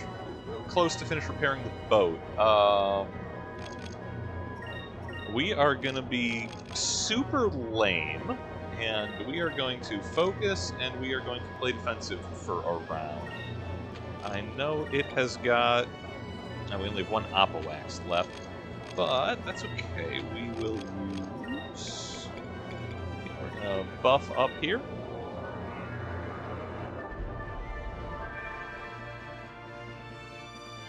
It's a terrible weapon of the ancient world, what like Miyazaki told us about it, so...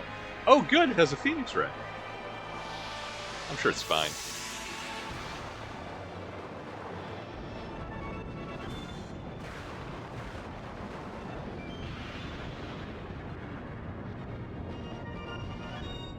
It's not fine.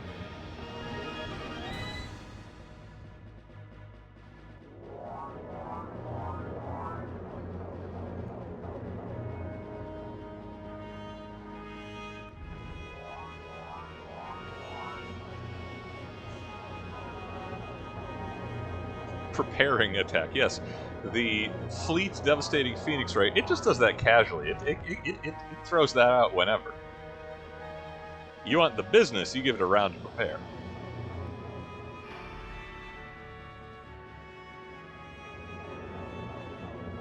Now, I'll be honest, I genuinely do not oh, good, Blue Lightning.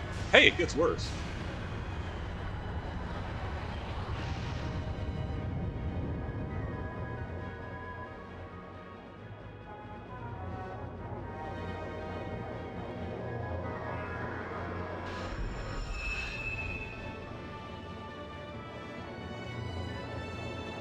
Yeah, I don't 100% recall what the gimmick is for Blueheim, but we'll find out together. I can't believe how fast that thing is. I thought something so big could move so fast. Yeah, it's up there, isn't it? Okay, yeah. Next round we have guaranteed Moonstone Cannon shots, so that is probably worth doing. And I'm going to continue to be an absolute coward. That's why I have such a high Swashbuckler rating, because I don't lose fights.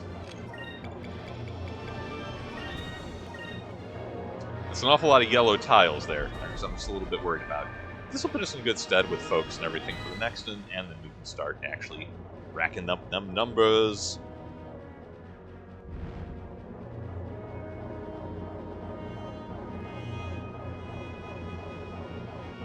In the meantime, since this counts as a dungeon, it's close enough. We're just watching a bird fly around and try to, punch us in the throat.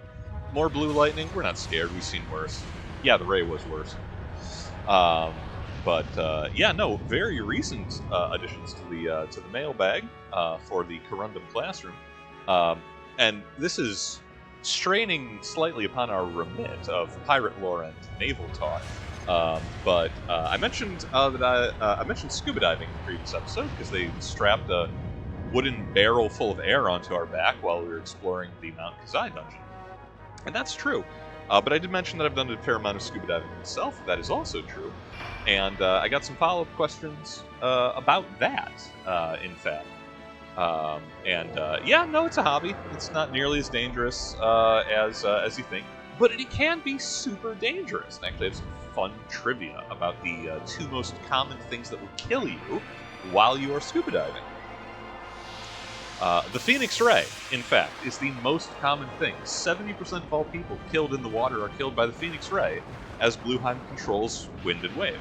Fina told us this. But if you survive that, then you are... the thing you really want to watch out for is decompression sickness, DCS, or the bends, as it is known by its, more flowery name. You get that by charging the Moonstone Cannon after buffing the heck out of the Delphins.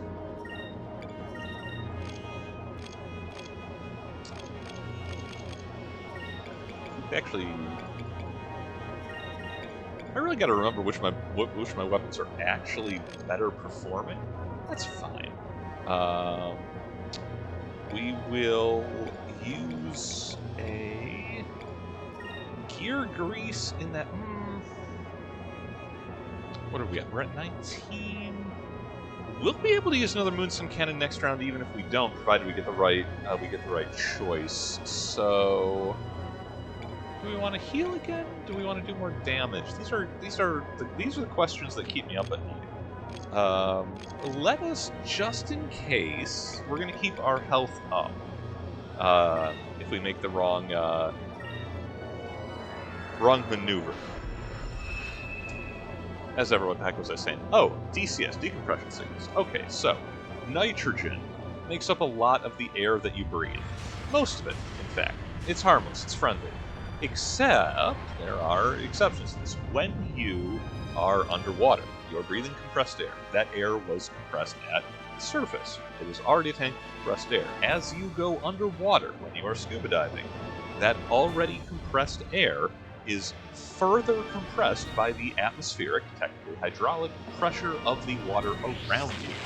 Bar, atmospheric pressure increases logarithmically the further down you go. The deeper you are, the more bar of pressure affecting you. That means, this is very jargon, that means the air in the tank is additionally compressed on top of what it already was, Moonstone Cannon fire. So, when you take a breath of air at depth, 50, 60, 70 feet down, 3 bar, it is effectively considerably more gas entering your lungs than it would be at the surface. Your lungs remain the same size, and your body wants it to be filled the same amount, but more air ends up in them. This is going to be important for the other thing we'll be talking about as well. Blue winds. Oh, it's doing its super move as well. We're trading back and forth.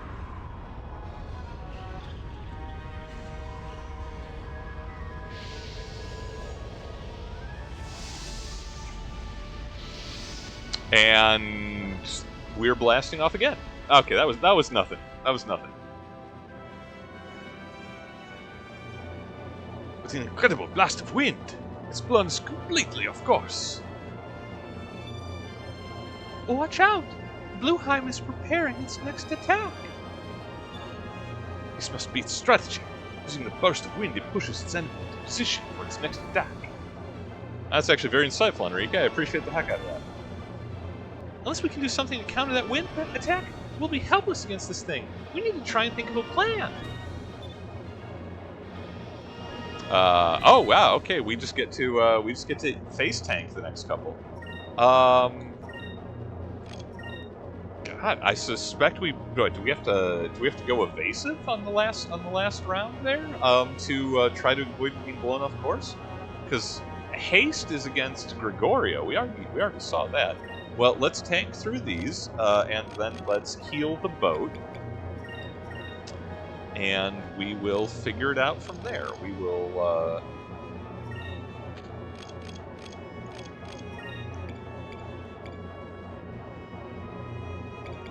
I mean, I guess it couldn't hurt.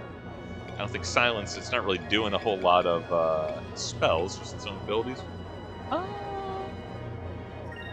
Yeah, whatever. Quicker activations isn't going to hurt us. It might hurt Blueheim. We'll figure out. As it's going to wreck us with its follow-ups attacks. Anyway, what I was saying. Okay. Finishing my previous explanation. While we watch animations play out unskippably. So, decompression sickness. Anyway, nitrogen is friendly, except when it isn't. When you are at depth, when you're diving, you are breathing more gas into your body. That means more oxygen, nitrogen, everything that makes up air, you are getting more of it. Super concentrated breaths are ending up in your bloodstream. It's all still compressed, so it's fine. You know, you won't really notice. Kind of. The trick is that when you leave depth, when the pressure on your body gets lighter, with a bar decreases because you go up to the surface, all of that gas is no longer pressurized. Those of us physics students will be able to tell you what happens when gas is no longer pressurized. It expands. If that gas happens to be in your bloodstream, or your tissues, your joints, all of the parts of your body, all your flesh that can contain gaseous content, and it expands, you get a whole bunch of bubbles of rapidly expanding nitrogen in sensitive parts of your body. And this is a bad thing. Capital B, capital T. That's decompression sickness. Rapidly expanding nitrogen in your joints and whatnot causes extreme pain, soft tissue damage, capillary damage, paralysis, sometimes death, blindness when your eyes kind of bulge out of where they're supposed to be. It's a mess.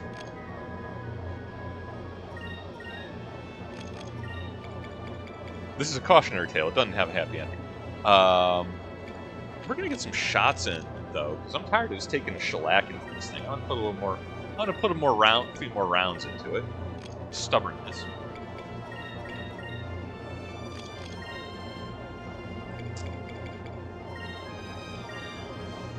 How you avoid that, this is the educational part, when you are spending time at depth underwater, what you want to do, you do not go directly straight up to the surface. That rapidly decompresses all the gas in your body and causes decompression sickness, and you suffer and probably die.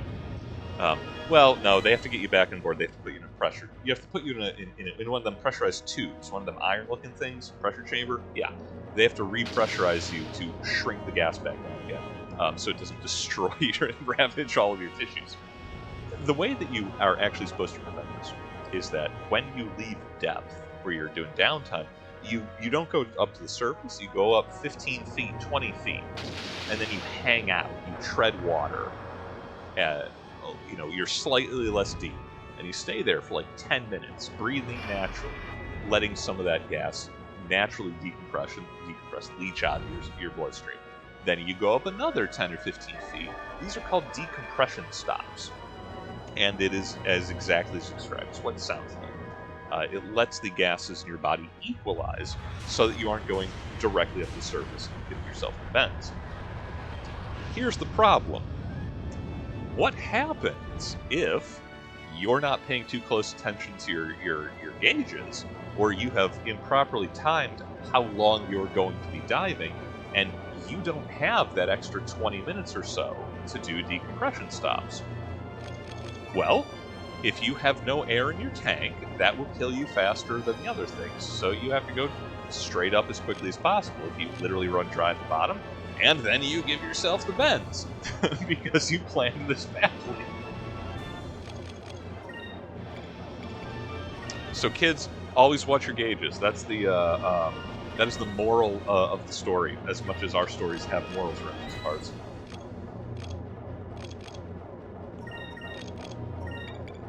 And they say you don't learn nothing watching somebody play computer games. Stop it!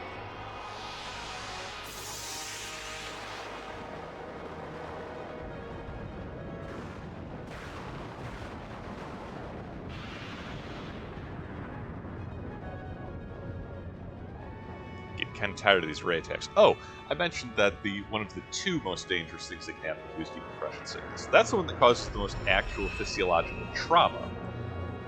The other is what is called the rapture of the deep, sometimes incorrectly identified by pop culture as the bends. These are two separate things. The bends is decompression sickness. The rapture of the deep is called nitrogen narcosis, or inert gas narcosis, to be more generalized about it. It has the same root cause. When you are breathing increasingly pressurized air, you get more nitrogen in the bloodstream. This has nothing to do with decompressing the nitrogen, just that you have that much more nitrogen in your blood, and your body doesn't run on nitrogen, your body runs on oxygen. Yeah, you get too much inert gas, it's like being drunk. This in and of itself is not terribly dangerous, it's a cannon fire. However, this happens when you're underwater. Underwater is not an environment where you want to be drunk. Mistakes become dangerous very quickly.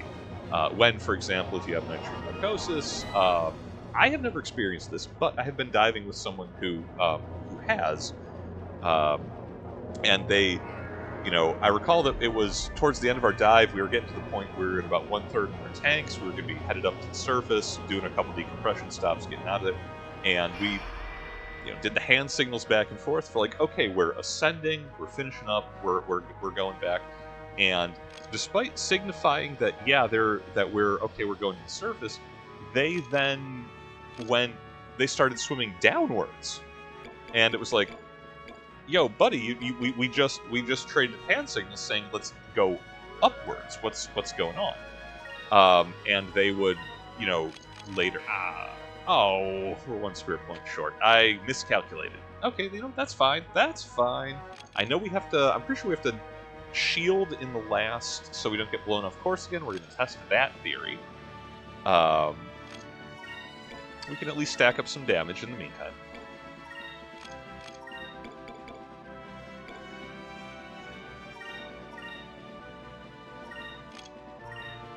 We'll see how this works.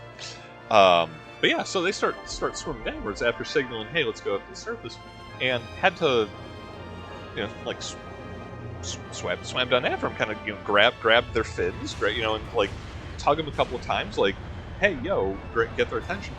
Point upwards, re-signal, "Hey, we said we're done. Check your gauges. We're running low on air." And they, "Oh, okay," and then followed back upwards. We got back short. It's like, "Hey, what was that about?" And this was when we were doing our open water trials, so it was kind of wondering, like, was y'all just making sure us kids were paying attention to, how we're supposed to be doing this? And they said, no, I thought I was going upwards. No reason to think this person was telling me, tall tales, but that's nitrogen narcosis. I know they'd been doing more bottom time than I was that day. Yeah, that's just how it works. It's like being drunk in an environment where lapses in judgment are shockingly dangerous. But that's fine. Most of my audience is never going to have to worry about that because, as stated, 70% of all scuba divers will be killed by the Phoenix Ray.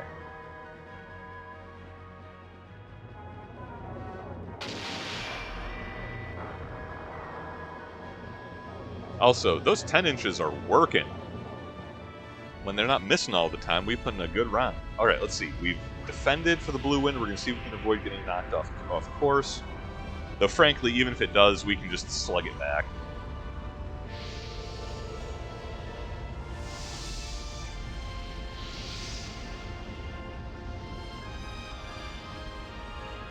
Almost no damage. No animation of us getting blown backwards. Called it! Alright, we got thrown back a little bit, but we're still in attack position. Yeah, it looks like the ship can handle that big bird's winning attack if we just brace ourselves for it. Enough talk, everyone. Now's our chance. Ice, we await your commands. Well, since we burnt all our spirit in the last round, I mean, it's going to be relatively limited, but yo, guns, guns, guns.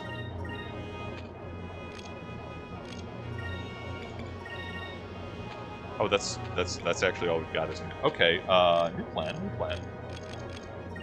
Remind me to. Oh, we're out of apple wax. You know what? That's fine. Okay.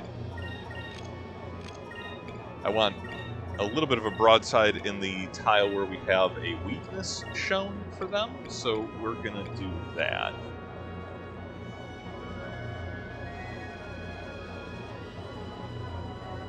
Am I calculating this right? Yeah, that's fine. That's probably fine. That should do it. Or we'll clean them up later. Whatever. That's why we got consumables. Just shove them right into the hull.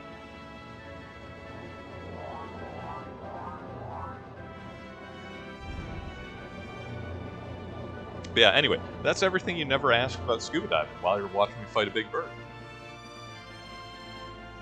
The range is not working in our favor, it seems. Oh, he's right behind us. That's not the arc that the cannons fire into. Come on, just need one more.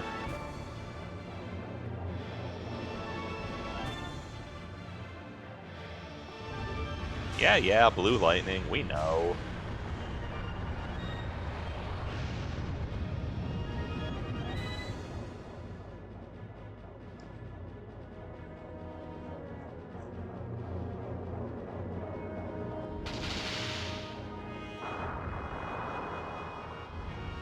Scratching the feathers, not enough with the what's there.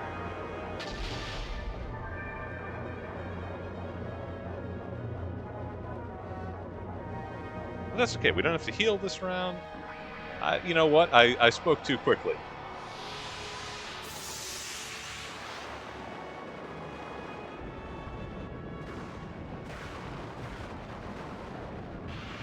I will say, if Sega answers our hopes and prayers and does re-release Skies of Arcadia, I would appreciate it if they add the Final Fantasy X option to like truncate attack animations. Okay, no Moonstone Cannon in the next couple, so we're just going to. How you know. Is it better just to soak up some? Yeah, you know what? We're gonna grease it up. Quiet chat. I know. I see y'all out there. I ain't listening. We're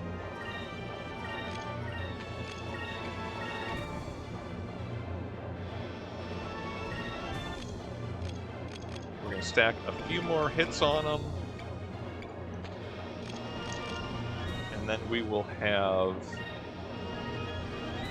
plenty of leeway for the next round. We should have plenty of spirit saved up. We can broadside to our heart's content, and we will put the bird to bed.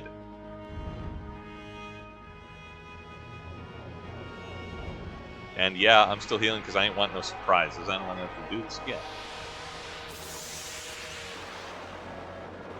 No saying yeah. Unskippable attack animations. They're cool the first 2 or 3 times. In this fight particularly, yeah, I know what the Phoenix Ray looks like. I see it dissolving the hull. And killing all those poor scuba divers.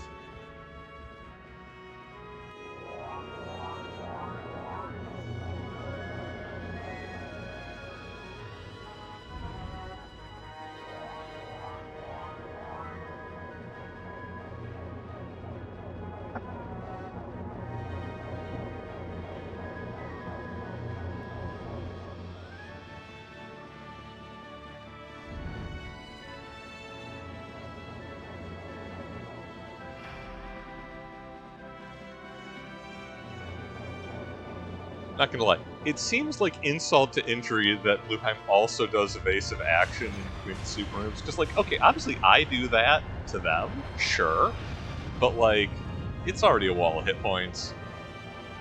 They don't need to be rude about it.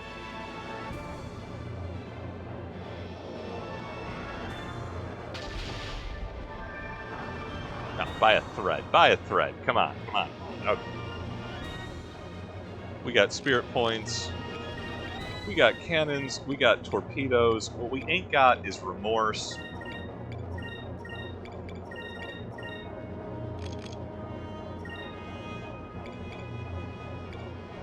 I can't imagine we'll need a bomb at the end, but we'll throw a concussion bomb at it. Everything to the guns. Some of them have to hit. Come on here.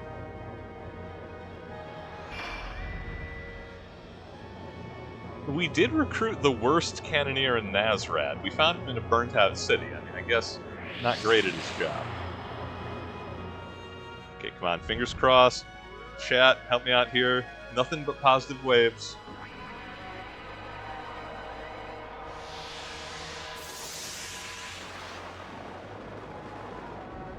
To a Valuan like you, a hero is some kind of weird sandwich. Not some nut that puts a battleship against the gigas of the ancient world.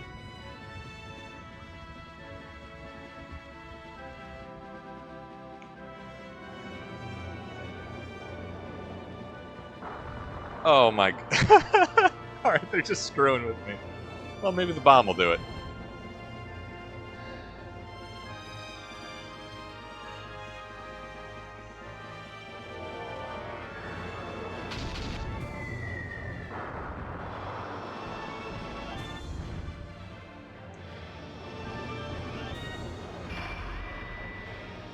I'm being actively trolled by this boss using evasive all this time. Okay, you know what? I appreciate what he's doing. I understand the point he's making.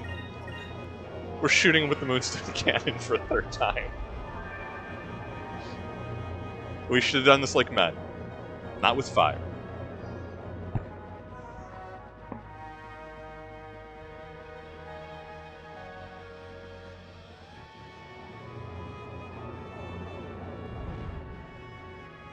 Oh, you preparing an attack, are you? That's cute.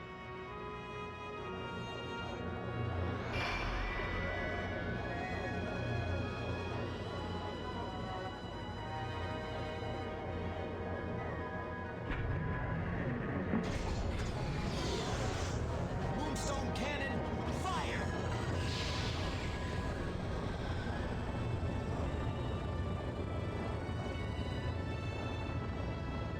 Good night, sweet prince. Okay. Send that thing crashing down into deep sky. Or it can just crash into Mount Kazai. I'm fine with that. It's not my mountain. I don't care who lives there.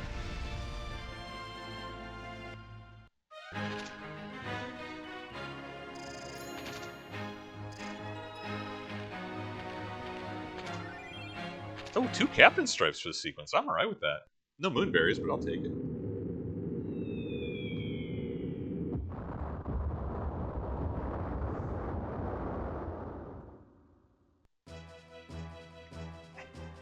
I can't believe it. The air pirates defeated Blueheim. I need to get out of here. Huh? Hey, yo, Mr. Burton's here to tell you that, you know, you're not put in this world to get it. It's all in the reflexes. Kangan, you cannot escape. Surrender or die. Yeah, for any of the latecomers, we're doing WWE for all of the for all of the Tanka. I surrender. You know what? It's funnier if I don't explain it.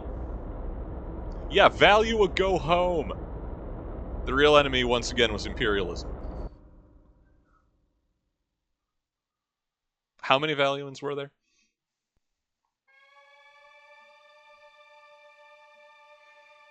Brave adventurers from the west, I thank you for saving Yafatoma.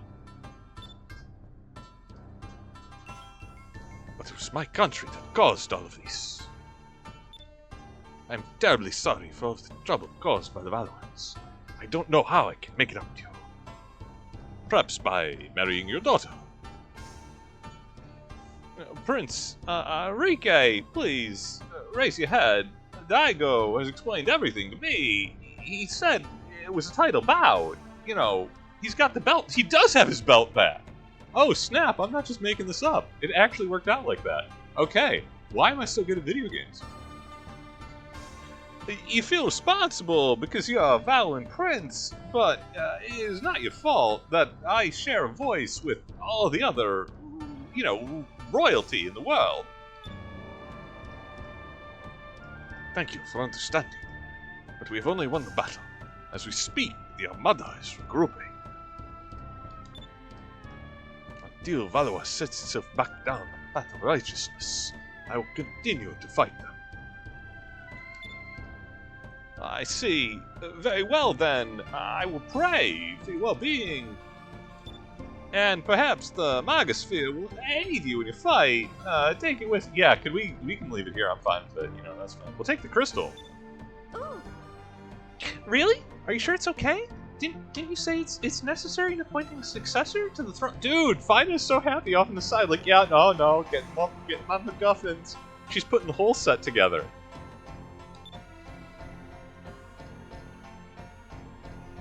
It doesn't matter. Even without a symbol, I have such an accomplished successor already. I have also decided to return to my father and accept the responsibility of defending my people, brother. Well, that's great. Hey, what happened to Kangan and Miraji? You kill him? We'll kill him. Enrique will kill him. They were exiled to Tenkao Island. We figured that if they spent some time in exile, they'd realize what they've done and become better people. Or kill each other. Dude, I like this guy. Okay, he's got my vote. I'm alright with it. Aika's fine here. Yeah, no, I like that plan. It serves him right. We're all about murdering people to the intent that they murder each other. Incidentally, 15 men on a dead man's chest, yo-ho-ho and a bottle of rum, drinking the devil had done for the rest. With but 15 men alive, what started out with 75. That reminds me. I noticed that your ship isn't capable of going great heights or depths. Yeah, rude. Here, take this with you. It's an air freshener to wipe the stink of your failure. This is from my people. It contains all of the knowledge necessary to enable your ship to fly higher or lower than you've ever imagined, brother. Wow, I can't read this. I'll make sure we put it to good use.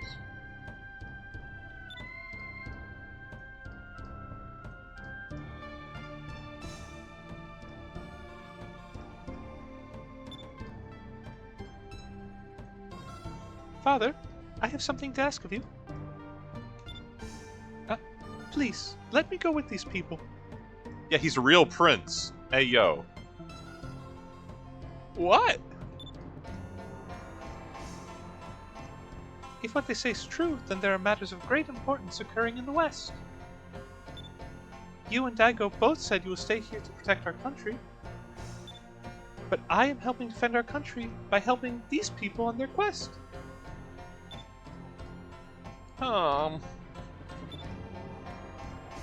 Well said, Moki. I'm proud to have you as a sister, brother.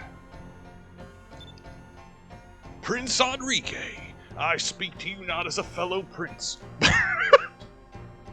but as a brother concerned for his sister's well-being. Please take care of her. You have my word. I will defend her with my life. And with Aika's side-eye, she knows what's going on. They got private cabins on board the Dolphins. Princess, let us join forces and return peace to this world. Yes, Prince Enrique, I entrust my life to you. Courtship moves fast in these, Jesus. Very well, then. It appears that I don't have much choice in this matter anyway. Enrique, you're getting much more reliable by the minute. You seem like a different person. Just until recently, all I ever saw you was the back of your head leaning over the railing of the ship. Hey, God! You have to constantly remind me about that. Yeah, dude, it's called hazing. Get used to it. Oh, she's right, Enrique. Yes. Alright, let's go home. We have received the Blue Mystical, received the book on polarity. To finish pimping our ride, Mogius Druid Cruise Delegate. Awesome. One more slot filled. That's almost the full complement. I have to check the roster. I know we're still missing. Cool. Where is the closest save point? I think is in the guest house. Am I remembering how to get to that? Yeah, it's just back here. Because that is going to be time for the evening, as soon as I can save the game. And we have liberated Yafatoma. We have found the next one, MacGuffin. We are up to red, green, and blue moon crystals. We're putting a whole set together for Finest Collection. Next time, we will be headed back to Crescent Island. And I believe actually the next step is to retrace Valua's process around, going the opposite direction to prove that the world is round. Such a fun discovery, that. And then we'll be hunting down some derelict crew members after the Delphinus gets its engines fully upgraded. And if I'm recalling correctly, we're purple. Purple is next, to the lands of ice and snow. Incidentally, 'twas right, said they, such birds to slay as caused the ice and snow. They were wrong, but we killed a big bird. It seems to have worked out well for us. In the meantime, that's going to be it for the evening. Take care of yourselves. Take care of each other. Thank you all for joining. Fair winds, following seas, and I will catch you in the next one.